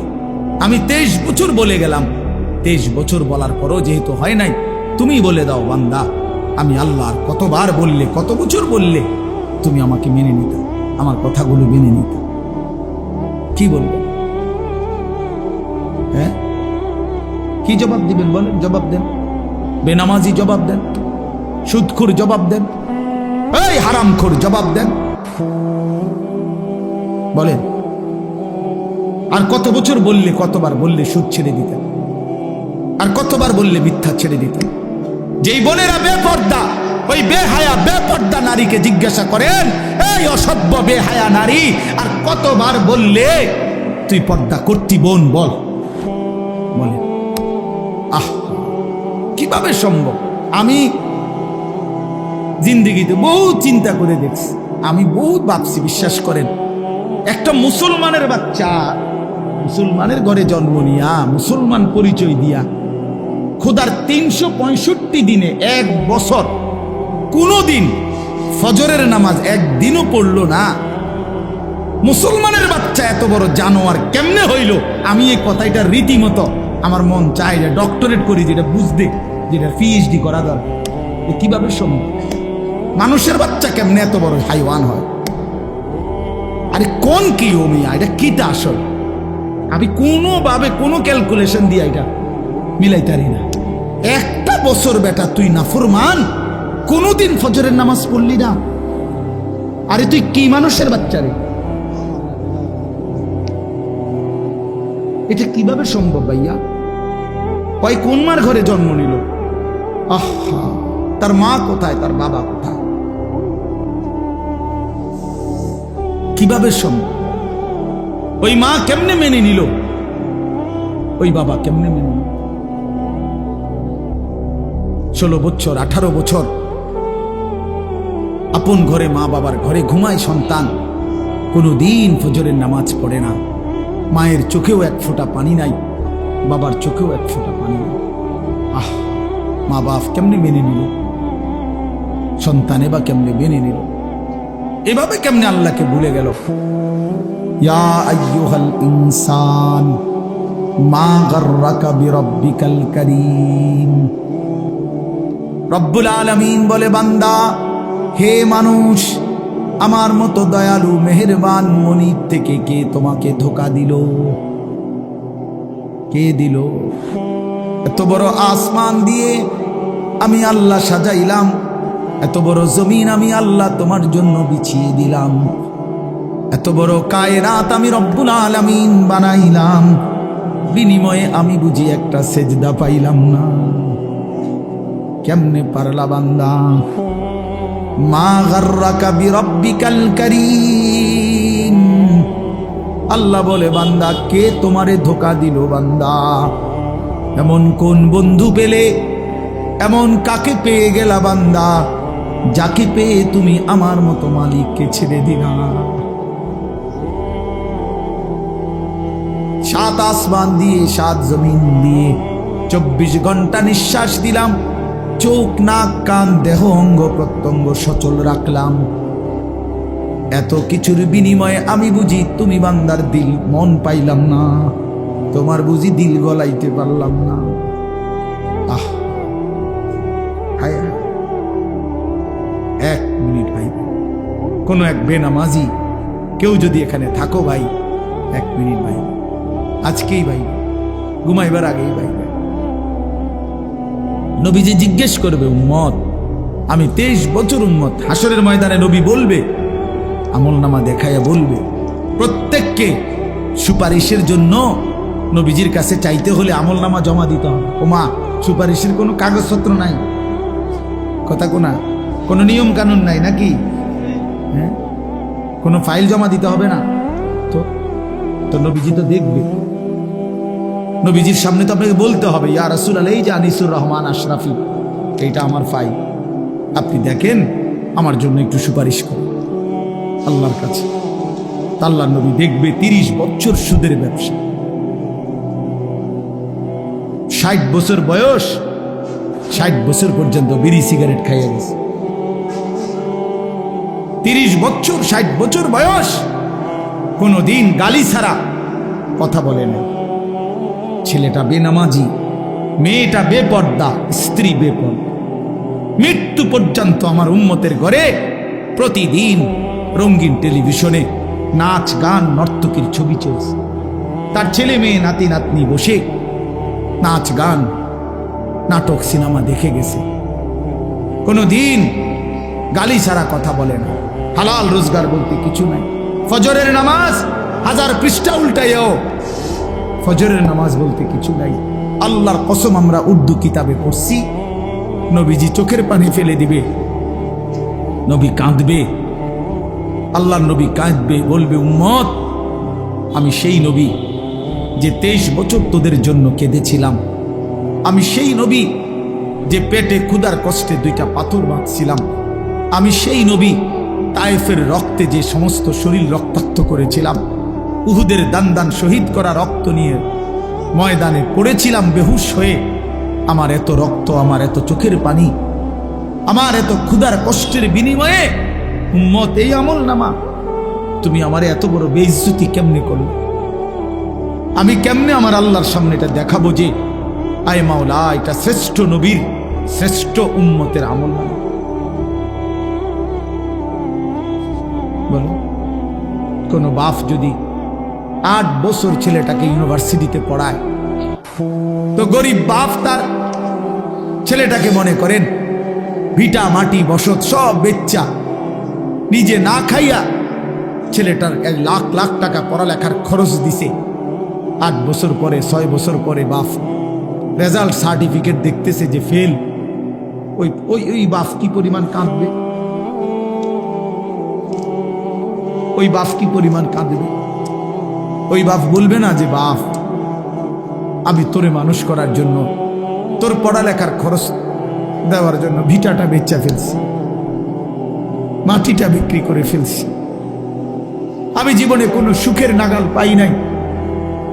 এই বছরও ভাই, এই গত হজ্জেও এক জিদ্দা থাকে এক প্রবাসী ভাই। আমি তো হজ উমরার সফরে গেলে প্রবাসীদের রুমে রুমে যাই। আমি আজ 32 বছর সৌদি আরব জিদ্দায় পড়ে আছি। কেউ 18 বছর, কেউ 16 বছর। জীবনের এই সুখের সময়টা যারা কাটাইছে বিদেশের জমিনে, যৌবনের পুরাটা টাইম শেষ করে দিছে বাপ। বিনিময় সেই বাপ যখন দেখে তার ছেলেটা ফেল, তখন সে বলবে, বাপ, তুই আমার এটা কি দেখাইলি? তুই আমার এতগুলো টাকা, তুই আমার এত বড় বেইজ্জতি কেমনে করলি বাপ? এটা বলবে না? তো নবী সাল্লাল্লাহু আলাইহি ওয়াসাল্লামও বলবে, খোদার কসম নবীজিও বলবে, আল্লাহর কসম নবীও বলবে যে, উম্মত, তুমি আমার এত বড় বেইজ্জতি কেমনে করলে? আমার এতগুলো চোখের পানির এভাবে কেমনে ফিরায়? এই জন্য একজনই, আমি আবারও বলছি, আমি সংখ্যায় বিশ্বাসী না। কয়জন শুনছে খোদার কসম, আমার এটা কোনো ফিকির না। আমি এক ফিকিরের বিশ্বাসী, যে একজনই বুঝেন, একজন প্রিয় নবী সাল্লাল্লাহু আলাইহি সাল্লাম এবং সাহাবায়ে কেরামের কলিজার মধ্যে এই ফিকির ছিল মৃত্যু পর্যন্ত, যে আল্লাহ পাকের এক এক বান্দা কিভাবে জাহান্নাম থেকে বাঁচবে। এটাই ফিকির, এটাই আমাদের জিন্দেগি। হাদিসের মধ্যে আছে, আল্লাহর নবী সাল্লাল্লাহু আলাইহি ওয়াসাল্লাম তিনি বলছেন, ওয়া আনা আখিযুন বিহুজাজিকুম। এই বছর ইজতেমার মাঠে দ্বিতীয় দিন মাগরিবের নামাজের পরে আমাদের দাওয়াত ও তাবলীগের বিশ্ববিখ্যাত মুরব্বী হযরত মাওলানা আহমদ লাট সাহেব দামাত বারাকাতুহুমুল আলিয়া এই বয়ানে এটা বলছিলেন। আমি নিজে মাঠে বসে শুনছি যে আল্লাহর নবী সাল্লাল্লাহু আলাইহি সাল্লামের হাদিস, এটা আমরাও পড়ছি। নবী সাল্লাল্লাহু আলাইহি ওয়াসাল্লাম বলছেন, ওয়া আনা আখিযুন বিহুজাজিকুম। আল্লাহর নবী বলেন, উম্মত আমি তোমাদেরকে জাহান্নাম থেকে বাঁচাইতে চাই কিভাবে। এটার উদাহরণ দিতে গিয়ে নবীজি এই কথাটা বলছেন। আমি এক মিনিট সামনে একটা জিনিস দেখাবো শুধু। মানে আমি ওনারে মহব্বত করি, তা আমি ওনার হাত ধরে বললাম, ভাই আপনার আমি হাতে ধরে বললাম, আপনি যায়েন না, ওইটা আগুন, আপনি ধ্বংস হয়ে যাবেন। উনি ঝটকা দিয়ে আমার হাত ছাড়াই নিল, এটা সম্ভব। আমি ওনার ঘাড়ে হাত দিলাম, কাঁধে হাত দিলাম, ভাই আল্লাহর দোহাই আপনি যাইয়েন না, ধ্বংস হয়ে যাবেন, ওইটা আগুন। উনি আমার কাঁধের থেকে হাত সরাইয়া ফেলে দিল, এটাও সম্ভব। কিন্তু আমি যখন ভালোবাসার কারণে আমার সিদ্ধান্ত আমি তাকে বাঁচাবই, আমার ভাইকে, তখন আমি তার কোমরে জড়াইয়া ধরলাম, জড়াইয়া কোমরে ধইরা বললাম, না ভাই আমি তোমাকে ওই আগুনে পড়তে দিব না, আমি যাইতে দেব না তোমারে। আল্লাহর কসম নবীজি বলছে, উম্মত আমি আমার এক এক উম্মতকে কোমরে জড়াইয়া ধইরা জাহান্নামের আগুন থেকে বাঁচাইতে চাই। কোমরে জড়াইয়া ধরলে ছুটা বড় কঠিন, কঠিন না? হাতে না ছাড়াই দিলেন, কাঁধের হাতে না ফেলে দিলেন, কিন্তু কোমরে জড়াইয়া ধরলে কেমনে ছাড়বেন? তো নবী এটা বলছে, ওয়া আনা আখিযুন বিহুজাজিকুম, আমি তোমাদেরকে কোমরে জড়াইয়া ধরে চাই, তবু আমার উম্মত বেঁচে যাক, আমার এক এক উম্মত বেঁচে যাক, জাহান্নাম থেকে বাঁচো। আমার দোস্ত, আমার বাপ, আমার ভাই ফিরতেই হবে, জাহান্নাম থেকে বাঁচতেই হবে। দোস্ত বিষয়টা মামুলি মনে করেন, এটা একটা ওয়াজ করছি এই জন্য, আর 10 জন বক্তা ওয়াজ করছেন, আমিও করছি না রে ভাইয়া, এই জন্য না। সারাটা দিন রাত এই দৌড়ের উপরে থাকি, দৌড়ের উপরে থাকি। এই জন্য বললাম আমরা এক ফিকির, আমাদের আপনাকে এটা ভাবতে হবে, জাহান্নাম থেকে বাঁচতেই হবে বন্ধু। কোরআনে আল্লাহ বারবার একটা কথা বলছে নবীজিকে, আমাদের নবীকে পর্যন্ত আল্লাহ বলছে, বন্ধু ওমা আদরাকা মা হিয়া, এই বন্ধু জাহান্নামের আগুন কেমন আপনি জানেন? নবীজিকে বলছে আল্লাহ। নারুন হামিয়া, বন্ধু আপনাকে বলছি, লেলিহান আগুনের ধাউ ধাউ শিখা জাহান্নামের আগুন। ওমা আদরাকা মাল হুতামা, আল্লাহ বলছে বন্ধু হুতামা নামক জাহান্নামের আগুন কেমন জানেন? তো নবীজিকে আল্লাহ বলছে নারুল্লাহিল মুকাদা, আল্লাহ বলছে নবী আমি আমার কর্মচারী দিয়ে আগুন লাগাই নাই, আমি আমার কাজের লোক দিয়ে আগুনটা লাগাই নাই, আমি আল্লাহর হাতে লাগানো জাহান্নামের আগুন, এই আগুন আমি লাগাই দিছি। নারুল্লাহ, আমার হাতে জ্বালানো আগুন। আল্লাতী তাত্তালিউ আলাল আফইদা, আল্লাহ বলে বন্ধু জাহান্নামের আগুনের প্রথম ফোঁটা, প্রথম স্পর্শ যখন জাহান্নামের আগুনের লাগবে, ছুঁইবে, সাথে সাথে নাফরমানের পুরা দেহ, ভিতরের সমস্ত অঙ্গ প্রত্যঙ্গ, কলজা সুদ্ধা একই মুহূর্তে জ্বালাইয়া ফেলবে। দুনিয়ার আগুন কখনোই এভাবে জ্বলে না। দুনিয়ার আগুন এক সাইড থেকে জ্বলতে থাকে, চেষ্টা করে লাফালাফি করলে, দৌড়ঝাঁপ করলে, ইচ্ছা করলে হয়তো বাঁচানো যায়। এটুকু পুড়ে গেছে, বাকিটা বাইচা গেছে, এটুকু পুড়া গেছে, বাকিটা বাইচা গেছে, আঙ্গুলগুলো পুড়া গেছে, বাকিটা বাইচা গেছে, ঠিক না? দুনিয়ার আগুন এরকম ধীরে ধীরে পড়ে, ধীরে ধীরে ধীরে ধীরে। কিন্তু আল্লাহর কসম, আল্লাহ কোরআনে বলছে জাহান্নামের আগুন যখন প্রথম সেকেন্ড স্পর্শ করবে, কলজা সুদ্ধা ভেতর বাহির পুরাটা একসাথে প্রথম মুহূর্তেই জ্বালায় ফেলবে। লাভ দিবেন, দৌড়াবেন না, ইন্নাহা আলাইহিম মুসাদা ফি আমাদিম মুমাদ্দাদা, আল্লাহ বলেন আগে জাহান্নামের মোটা খুঁটিতে বান দেওয়া হবে, এরপরে আগুন জ্বালানো। হ্যাঁ, এটা কোরআন শরীফের আয়াত। খুযুহু ফাগুল্লু, আল্লাহ বলে ফেরেশতাদেরকে জাহান্নামীকে ধরো এবং বাঁধো, সুম্মাল জাহিমা সাল্লু, এরপরে লাথি দিয়া জাহান্নামে ছুঁড়ে মারো। কোরআন শরীফের আয়াত। খামখেয়ালি করেন না ছেলেরা, খামখেয়ালি করেন না। হ্যাঁ, একটা মোবাইল, একটা নারী, একটা ছবি, একটা উলঙ্গ দৃশ্য, দোস্ত, এটুকুতে এমন সুন্দর জীবন নষ্ট করে দিও না। একটা মোটর সাইকেল দিয়া জিন্দিগি শেষ করে দিও না। মোটর সাইকেল একটা পাইলে কুত্তার মতো এটারে চালান, এমন জোরে ছাড়ে এটারে মনে হয় যেন কুকুরে কামড় দিছে, এই জন্য এটা এত জোরে ছাড়ছে। আশ্চর্য, এটা কি ব্যারাম? এটার কোনো যুক্তি তো থাকতে হবে, বলেন একটা যুক্তি তো থাকা চাই।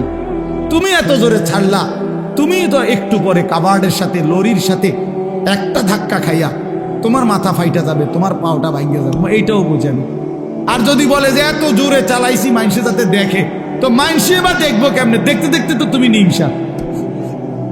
মা কথা বোঝেন না। আমি মনে করেন মাত্র পজিশন নিলাম যে আমি সামু হেতের মোটর সাইকেলটা হেতে তো গেছে গা চান্দিরা, তা আমি কেমনে দৌড়াবো তোমার ভিসি ভিসিরা চাইতাম বললে তোমার এই কারবারটা? তো এটা সাহেকে একটা বিকৃত মস্তিষ্ক ছাড়া, অসুস্থ মানসিকতা ছাড়া আর কিচ্ছু না। হ্যাঁ হ্যাঁ, আওয়াজ, এটার আওয়াজ, এটা চ্যালেঞ্জার 5, এটা খুইলা এটা একেবারে বিভৎস। মানে ইচ্ছা করে এত বড় শব্দটাকে যার পছন্দ হয়, আমার নিশ্চিত তার সিরা গেছে, তার মাথা তার অন্য কেউ সিরা লাইছে, এটা নিশ্চিত, কোনো সন্দেহ নেই, কোনো সন্দেহ, কোনো সন্দেহ, হ্যাঁ কোনো সন্দেহ নেই।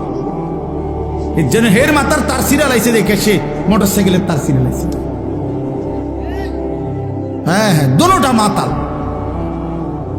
নাউজুবিল্লাহ, নাউজুবিল্লাহ। আল্লাহ পাক আমাদেরকে বিবেক দান করেন, ইনসাফ দান করেন। তো বলতেছিলাম, আল্লাহ তাআলা বলেন, হে ঈমানদার, আমি এই কথাটাই বলছি, এই এক শব্দ বললাম, আল্লাহ জানতে চাইছে বান্দা বলো না, আমি আর কতবার বলতাম, আমি আর কতবার ডাকতাম, 89 বার ডাকলাম।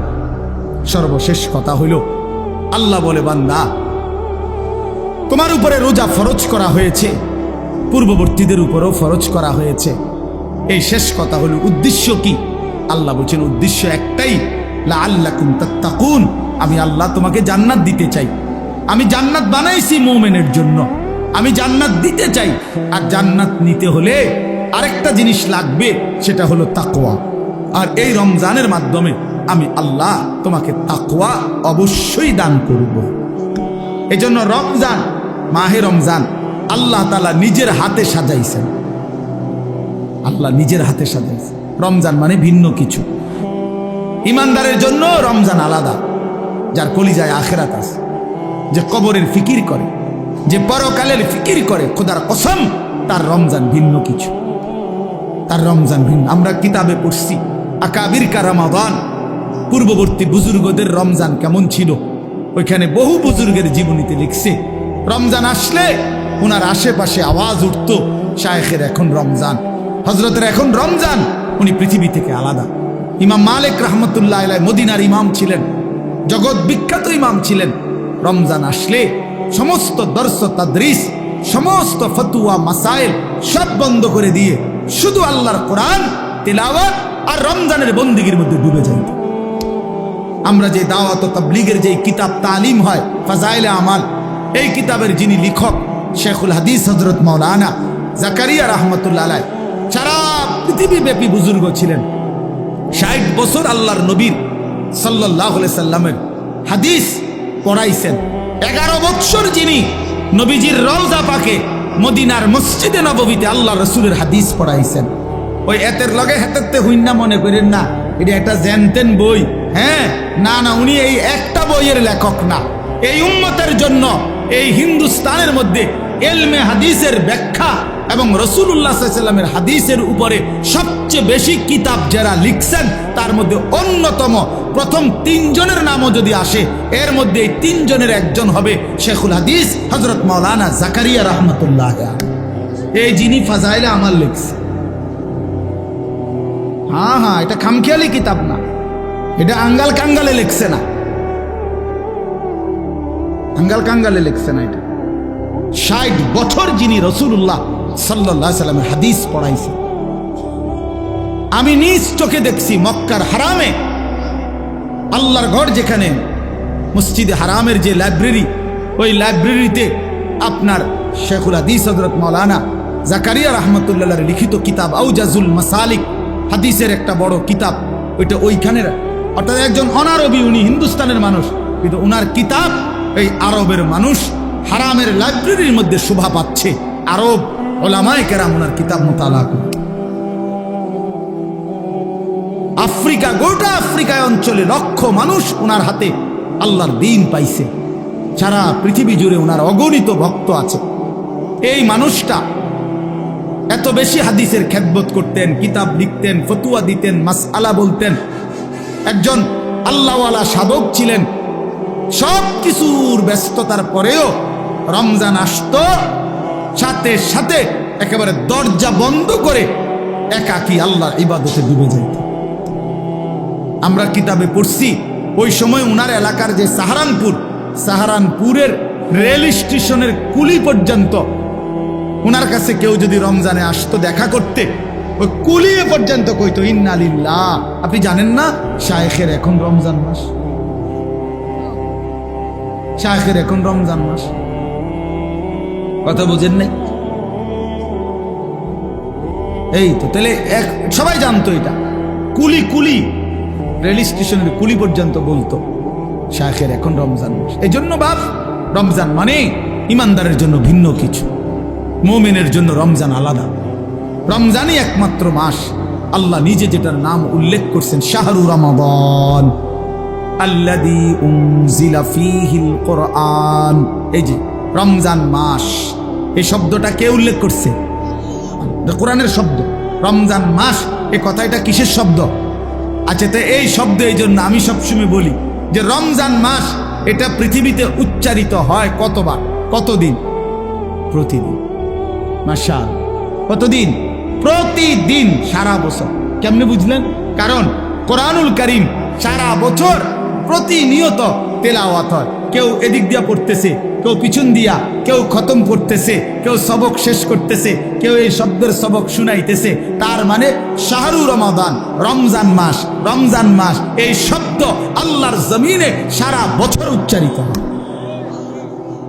কোনো না কোনো হাফেজে কোরআন, কোনো না কোনো কোরআনের তিলাওয়াতকারী পড়তেছে, তেলাওয়াত করতেছে, এই শব্দ বলতেছে, জমিনে উচ্চারণ হইতেছে, সারা জমিনে এটা উচ্চারিত। এই জন্য রমজান দামি মাস। রমজান আলাদা বাপ, রমজান আলাদা, রমজান মুমিনের জন্য আলাদা। আল্লাহ তাআলা নিজ হাতে রমজানকে সাজিয়েছেন। আল্লাহ বলছে রমজান আমি সাজাইলাম। এই যে প্যান্ডেল আপনারা সাজাইছেন, রমজান আল্লাহ নিজে সাজাইছেন। আল্লাহ বলে বান্দা দেখো আমার সাজটা আমি সেট আপ করলাম, রমজান তুমি শুনো আমার কাছে। তো আল্লাহ নিজে বলতেছে বান্দা, 1 নম্বরে বিগত 11 মাসের সমস্ত হুকুম আহকাম যথারীতি বহাল থাকবে। যেটা যেমনে আছে, যেটা হালাল এখনো হালাল, যেটা হারাম এখনো হারাম, 5 ওয়াক্ত নামাজ সহ অন্যান্য বিধান এটাও চলমান। অতিরিক্ত আরো কিছু ইবাদত দিলাম।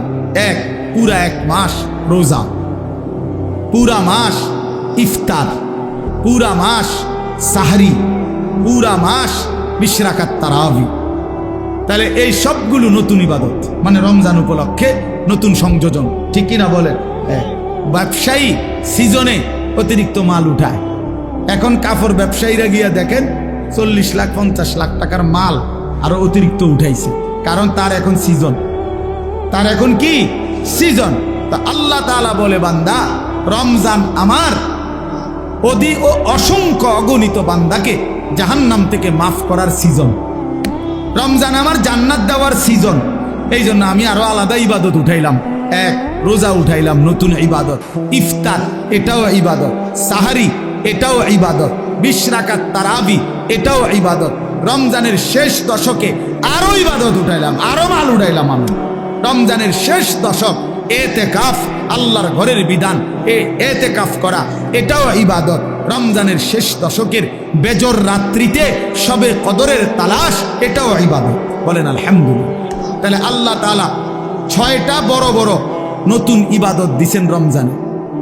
1 নাম্বার রোজা, 2 ইফতার, 3 সাহরি, 4 20 রাকাত তারাবি, 5 এতেকাফ, 6 সবে কদর। কয়টা হইল? এই 6টা নতুন ইবাদত। এবার আল্লাহকে যদি বলেন আল্লাহ ইবাদত আগেরটির লগে আরো নতুন দিছেন বাড়াইয়া, নেকির কি অবস্থা? নেকি দিবেন কেমন? আল্লাহ বলতো সেটাও শোনো, আমি আল্লাহ আমার রাসূলের মাধ্যমে শুনাইছি একটা নফল ইবাদত ফরজের সমান, একটা ফরজ 70টা ফরজের সমান। হ্যাঁ, এরপরে একজন রোজাদারকে ইফতার করাইবা 3টা পুরস্কার, গুনাহ মাফ, জাহান্নাম থেকে মুক্তি, রোজাদারের সমপরিমাণ নেকি। বাহিরটা কেমনে সাজাইলাম? আল্লাহ বলে বাহিরটা সাজাইলাম হলো এই, জান্নাতের দরজা খুলে দিলাম, জাহান্নামের দরজা বন্ধ করে দিলাম, সব শয়তান এবং দুষ্ট জিন শেকলে বন্দি করে দিলাম, সব দিক বন্ধ কইরা 8 গাট বাইন্দা, দুয়ার খোলা শুধু একটা, সব দিক ক্লিয়ার, এদিক কোনো আন্দিয়া বাইরিবার জায়গা নাই, দরজা শুধু এইটা দিয়া ঢুকবা, এটা দিয়া বাহির হইবা। আল্লাহ যেন বলছে পুরা মাস আমি আল্লাহ নেকিও বাড়ায় দিলাম, ইবাদতও বাড়ায় দিলাম, জাহান্নামের দরজা বন্ধ করলাম, শয়তানকে বন্দি করলাম, জান্নাতের দরজা খোলা রাখলাম। এবার পুরা রমজান যেখান দিয়া রওনা দাও, কুমিল্লা থেকে, চিটাগাং থেকে, খুলনা থেকে, সিলেট থেকে, বাংলাদেশ থেকে, লন্ডন থেকে, ইউরোপ থেকে, আমেরিকা থেকে, সৌদি আরব থেকে, বাহরাইন থেকে, যেখান থেকেই আমার রমজানে রওনা দিবা, আমার বন্দিগি, আমার হুকুম মানবা, গুনাহ ছেড়ে দিবা, আমার ইবাদত করবা, মাস শেষে একটাই দরজা মিলবে, সেটা শুধুই জান্নাত, শুধুই জান্নাত, শুধুই জান্নাত। 30 দিনের মাথায়, 29 দিনের মাথায় সব ইমানদার জান্নাতে ঢুকবে,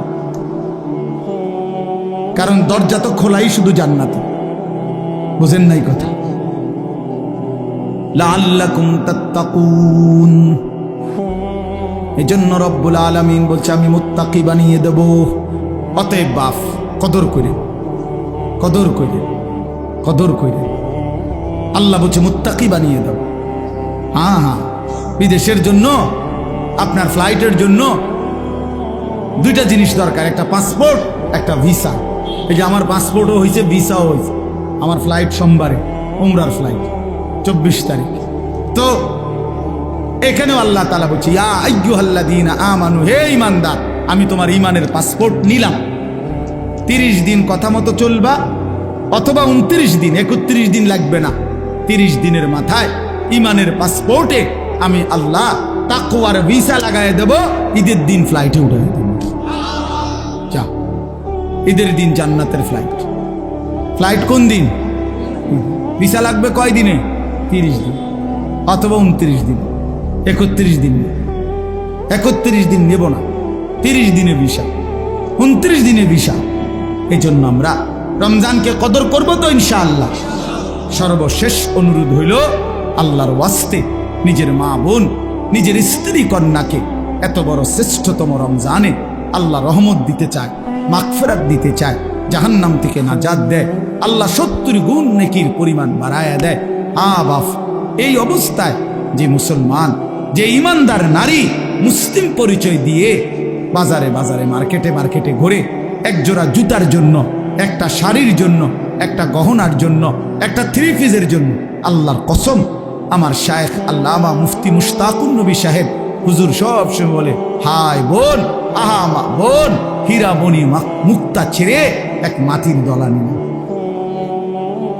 রমজানের এক এক মুহূর্ত ছিল তোমার জন্য হীরামণি মানিক, হীরামণি মুক্তা।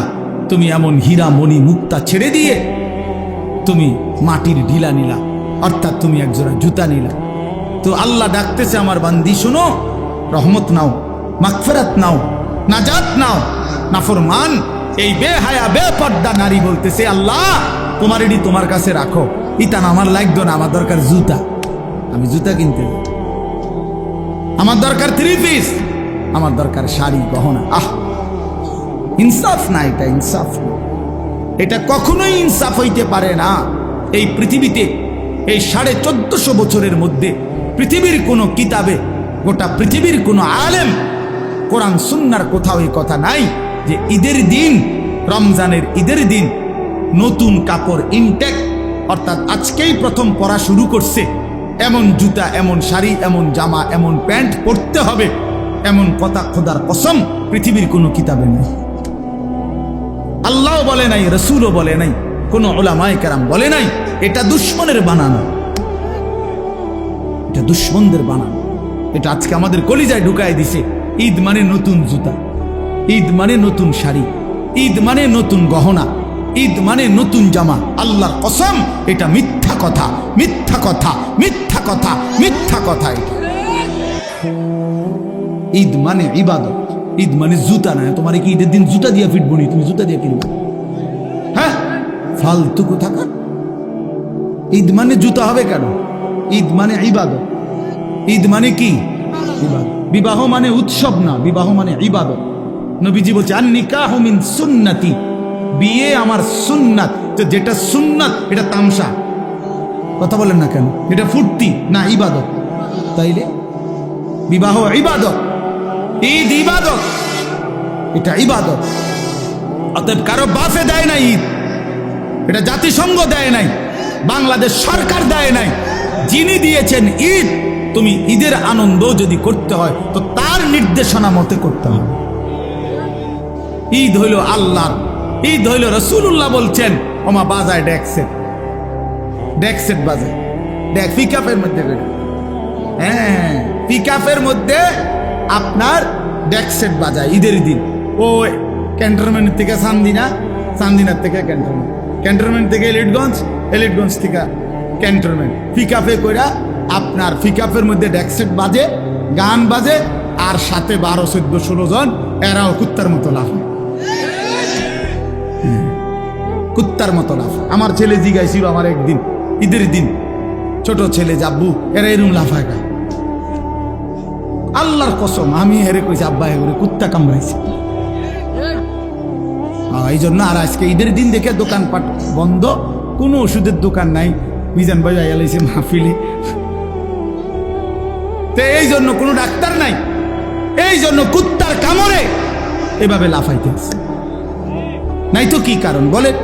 এটা কোনো কথা হইল যে ডেকসেটের মধ্যে করে, পিকআপের মধ্যে করে লাফাবে? এটা কোনো ঈদ হইল? আল্লাহ আমাদেরকে বুঝ দান করে। এজন্য বাপ আমি যেটুকু সম্ভব আপনাদেরকে বললাম, আপনারা দয়া করে রমজানকে কদর করবেন, বলেন ইনশাআল্লাহ। প্রিয় যুবক ভাই, নওজোয়ান ভাই, তোমাদের কাছে আমার অনুরোধ, রমজানকে সামনে রেখে নিজেকে পরিবর্তনের সিদ্ধান্ত নাও। পুরা রমজান গুনাহ ছেড়ে দাও বাপ, পুরা রমজান 20 রাকাত পূর্ণ তারাবি পড়ো ভাই। তারাবি 20 রাকাতে, তারাবি বাস্তবিক অর্থে 20 রাকাত, আসলেই বেশি। সর্বোচ্চ গবেষণা এবং 1450 বছরে আল্লাহর কসম, রব্বে কাবার কসম, উম্মতের সংখ্যাগরিষ্ঠ ওলামায়ে কেরামের সিদ্ধান্ত এটাই যে তারাবি 20 রাকাত। তারাবি 8 রাকাত না, 8 রাকাত তাহাজ্জুদ, 8 রাকাত তাহাজ্জুদের নামাজ। অর্থাৎ 20 রাকাত তারাবি প্রথম রাতে পড়ার পরে ইচ্ছে করলে ভোর রাত্রে আপনি আবার 8 রাকাত তাহাজ্জুদ পড়তে পারেন, কোনো অসুবিধা নেই। ওটা তাহাজ্জুদ পড়বেন। আবার রমজান মাসে তাহাজ্জুদ কি হয়ে যায় না, রহিত হয়ে যায় না। সারা বছরের মতো রমজানেও তাহাজ্জুদের হুকুম চলমান থাকে, এটা আলাদা হুকুম। আর তারাবি নতুন হুকুম, কথা বোঝেন নাই? এটাকেই নতুন আমল। 20 রাকাতই তারাবি। কয় রাকাত বলেন? 20 রাকাতে। বই একটা জিনিস মনে রাখবেন, ওই যে আল্লাহ ওয়াদা দিছে রমজানেই আমি মুত্তাকি বানাবো, 1 মাসেই মুত্তাকি, 1 মাসেই জান্নাতি। এই জন্য আল্লাহ তাআলা রমজানের হিসাব অন্য জায়গায় নেয় না। রমজানের হিসাব রমজানেই ক্লিয়ার, ডেলিটা ডেলি ক্লিয়ার। হ্যাঁ, ডেলি হিসাব আপনার। এই জন্য আপনার আমি সহজ উদাহরণ বলি, এই শেষ উদাহরণটা। ফজরের নামাজের ফরজ কয় রাকাত? জোহরের ফরজ কয় রাকাত? আসরের ফরজ কয় রাকাত? কত হইল? 10। মাগরিবের ফরজ কয় রাকাত? কত হইল? 13। এশার ফরজ কয় রাকাত? কত হইল? 17। বুঝতেছেন কিনা? বিতির ওয়াজিব কয় রাকাত? 3 রাকাত। কত হলো? এই সব কিতাবে আছে। বান্দা যদি ফরজ এবং ওয়াজিব আমলের মধ্যে কোনো ত্রুটি হয়, কমতি হয়, ঘাটতি হয়, তাহলে সুন্নত নফল দ্বারা আল্লাহ তাআলা ওই ঘাটতি কমতি পূরণ করে বরাবর করে দেয়। এই জন্য প্রতিদিন 20 রাকাত ফরজ এবং ওয়াজিব নামাজ। এই আজকের দিনে যা হইল রমজানে, তো আজকেই আবার রাতে 20 রাকাত তারাবির মাধ্যমে আল্লাহ তাআলা ওই 20 রাকাত ফরজ ওয়াজিবের ঘাটতি পূরণ করে ডেইলির হিসাব ডেইলি মিলাইয়া শেষের দিনে জান্নাত দিয়ে দেয়। হ্যাঁ, এটা বলে হুজুর আপনি এটা বানাইয়া করলেন না, খোদার কসম এটা বানাইয়া বলি নাই, এটা কিতাবে আছে। আমি বানাইয়া কমু কিতাবে, এতক্ষণ কথা কইছি না বানাইয়া, আমার শেষের বেলায় একটা কথা মিশা কথা কোনের কি দরকার? কথা আমার বলেন না, বুঝেন না কথাটা? এটা আমার স্বার্থ কি? তারাবির নামাজ আপনাদের 20 রাকাত পড়াইলে আমার স্বার্থ কি? আলগা বেনিফিট কি? এতে করে আমার 10টা টাকা আইব নাকি? তো এনে কি এর মধ্যে এনে বেনিফিট তো নাই আলাদা। তাই এই জন্য আমরা ইনশাআল্লাহ যুবক ভাই পূর্ণ 20 রাকাত তারাবি পড়বেন, বলেন ইনশাআল্লাহ। খতমে তারাবি, আল্লাহর কোরআনের খতম পড়ার চেষ্টা করবেন, বেশি বেশি জিকির তেলাওয়াত করবেন, এবং শেষ কথা হলো রমজান পর্যন্ত হায়াত চাইবেন। আল্লাহর কাছে বলেন যে আল্লাহ আর অল্প কয়টা দিন আপনি আমারে হায়াত ভিক্ষা দেন, রমজান পর্যন্ত পৌঁছিয়ে দেন। আল্লাহ তাআলা আমাদের সবাইকে তৌফিক দেন। আজকের এই বরকতময় মাহফিল আল্লাহ কবুল করে নেন, আমিন। আলহামদুলিল্লাহ। আল্লাহুম্মা আনতাস সালাম ওয়া মিনকাস সালাম, তাবারাকতা ইয়া যাল জালালি ওয়াল ইকরাম, ইয়া আরহামার রাহিমিন, ইয়া আরহামার রাহিমিন, ইয়া আরহামার রাহিমিন। রব্বানা যালামনা আনফুসানা ওয়া ইল্লাম তাগফির লানা ওয়া তারহামনা লানাকুনান্না মিনাল খাসিরিন। আয় আল্লাহ আপনি মাফ করে দেন, আয় আল্লাহ আপনি মাফ করে দেন, আয় আল্লাহ আপনি মাফ করে দেন। রাত অনেক গভীর মাওলা, আয় আল্লাহ আপনি মাফ করে দেন, মেহেরবান মাওলা আপনি মাফ করে দেন। আল্লাহ আযাব দিলে আপনার কোনো লাভ নাই, মাফ করে দিলে আপনার কোনো ক্ষতি নাই, মাফ করে দিলে আপনার কমবে না, মাফ না পেলে আমাদের উপায় থাকবে না। আয় আল্লাহ আপনি আমাদেরকে মাফ করে দেন। আল্লাহ জিন্দিগির সমস্ত নাফরমানি মাফ করে দেন। আয় আল্লাহ আগামী জিন্দিগি সুন্দর করে দেন, ঈমান আমলের দৌলত দান করেন, ইজ্জত আফিয়ত দান করেন, তাকওয়া তহারত দান করেন, হিম্মত ইস্তেকামত দান করেন, দ্বীনের উপরে থাকার চলার তৌফিক দান করেন, আখিরাতের ফিকির দান করেন, কবরের ভয় দান করেন, জাহান্নামের ভয় দান করেন, জান্নাতের আশা দান করেন। আয় আল্লাহ জিন্দিগি সুন্দর করে দেন, বাকিটা হায়াত কাজে লাগাবার তৌফিক দান করেন। সেজদাওয়ালা কপাল বানিয়ে দেন, কাঁদনেওয়ালা চোখ বানিয়ে দেন, জিকিরওয়ালা জবান বানিয়ে দেন, মোহাব্বতওয়ালা দিল বানিয়ে দেন, সুন্নাতওয়ালা বন্দিগিওয়ালা জীবন বানিয়ে দেন। আল্লাহ আপনি জিন্দিগি কাজে লাগাবার তৌফিক দান করেন। আল্লাহ আমাদের সকলকে কবুল আর মঞ্জুর করেন। মাওলা আমার কিশোর যুবক ভাইগুলোকে নামাজি বানিয়ে দেন, চরিত্রবান বানিয়ে দেন। বাবা চাচা মুরব্বীদেরকে আরো বেশি নেক আমলের তৌফিক দান করেন। ওলামায়ে কেরামকে হায়াত দারাজ করেন। সমস্ত কবরবাসীদেরকে মাফ করে দেন। কিয়ামত পর্যন্ত কবরের আযাব মাফ করে দেন। কবরগুলোকে জান্নাতের টুকরা বানিয়ে দেন। আপনার নূরে রহমত দ্বারা ভরপুর করে দেন। আল্লাহ প্রত্যেকেই আমরা স্বজন হারা, মা বাপ আত্মীয় স্বজন কতজনকে হারিয়েছি। আল্লাহ প্রত্যেকটা কবরবাসীকে মাফ করে দেন।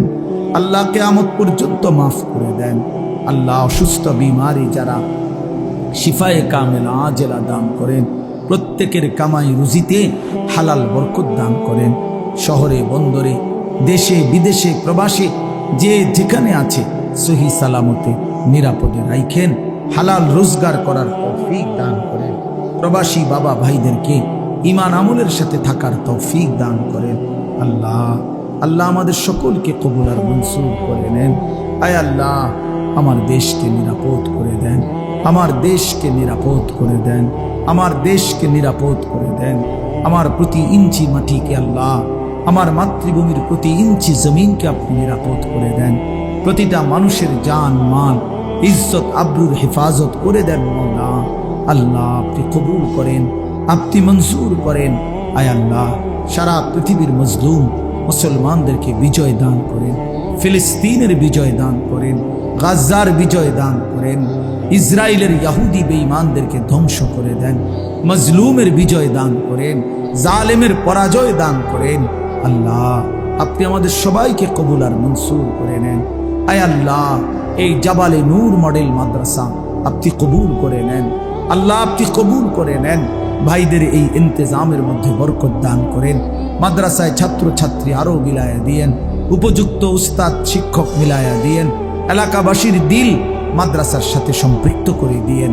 আল্লাহ আজকের এই মাহফিল বাস্তবায়ন করতে গিয়ে যে যেভাবে অংশগ্রহণ করেছে প্রত্যেককে উত্তম বিনিময় দান করেন, প্রত্যেককে উত্তম বিনিময় দান করেন। আল্লাহ ঘরের মা বোন যারা পর্দানসীন আছে সকলকে মাফ করে দেন, পর্দানসীন হিসাবে কবুল করে নেন। মা ফাতেমা রাবেয়া বসরিয়ার মতো আপনি বানিয়ে দেন। আল্লাহ রাত গভীরে আখিরি ফরিয়াদ, রমজান পর্যন্ত হায়াত ভিক্ষা দান করেন। রমজান দেখা যায় মাওলা, রমজানের গ্রাম শোনা যায়, এত কাছে এসে বঞ্চিত কইরেন না, বঞ্চিত কইরেন না মাওলা, এতটা কাছে এনে বঞ্চিত কইরেন না। আল্লাহ ভালোবাসার অপেক্ষার মাস রমজান, আজ অনেক দিন অপেক্ষা করছি মাওলা। আল্লাহ আপনি দয়া করে ভিক্ষা দিয়েন মাওলা, রহমত পেতে চাই মাওলা, মাগফিরাত পেতে চাই মাওলা, নাজাত পেতে চাই মাওলা, এতেকাফ করতে চাই মাওলা, শবে কদর পাইতে চাই মাওলা, আপনার ঘর কাবা জিয়ারত করতে চাই মাওলা, মদিনার রওজা জিয়ারত করতে চাই মাওলা। আপনি তৌফিক দান করে দেন।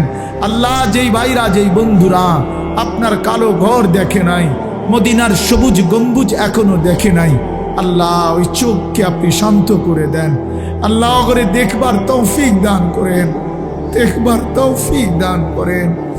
আল্লাহ আপনি তৌফিক দিয়েন, আপনার ঘর না দেখাইয়া কবরে নিয়েন না মাওলা, বন্ধুর রওজা না দেখিয়ে কবরে নিয়েন না মাওলা। রব্বির হামহুমা কামা রব্বায়ানি সগীরা, রব্বির হামহুমা কামা রব্বায়ানি সগীরা। সুবহান রব্বিকা রব্বিল ইজ্জাতি আম্মা ইয়াসিফুন ওয়া সালামুন আলাল মুরসালিন ওয়ালহামদুলিল্লাহি রাব্বিল আলামিন।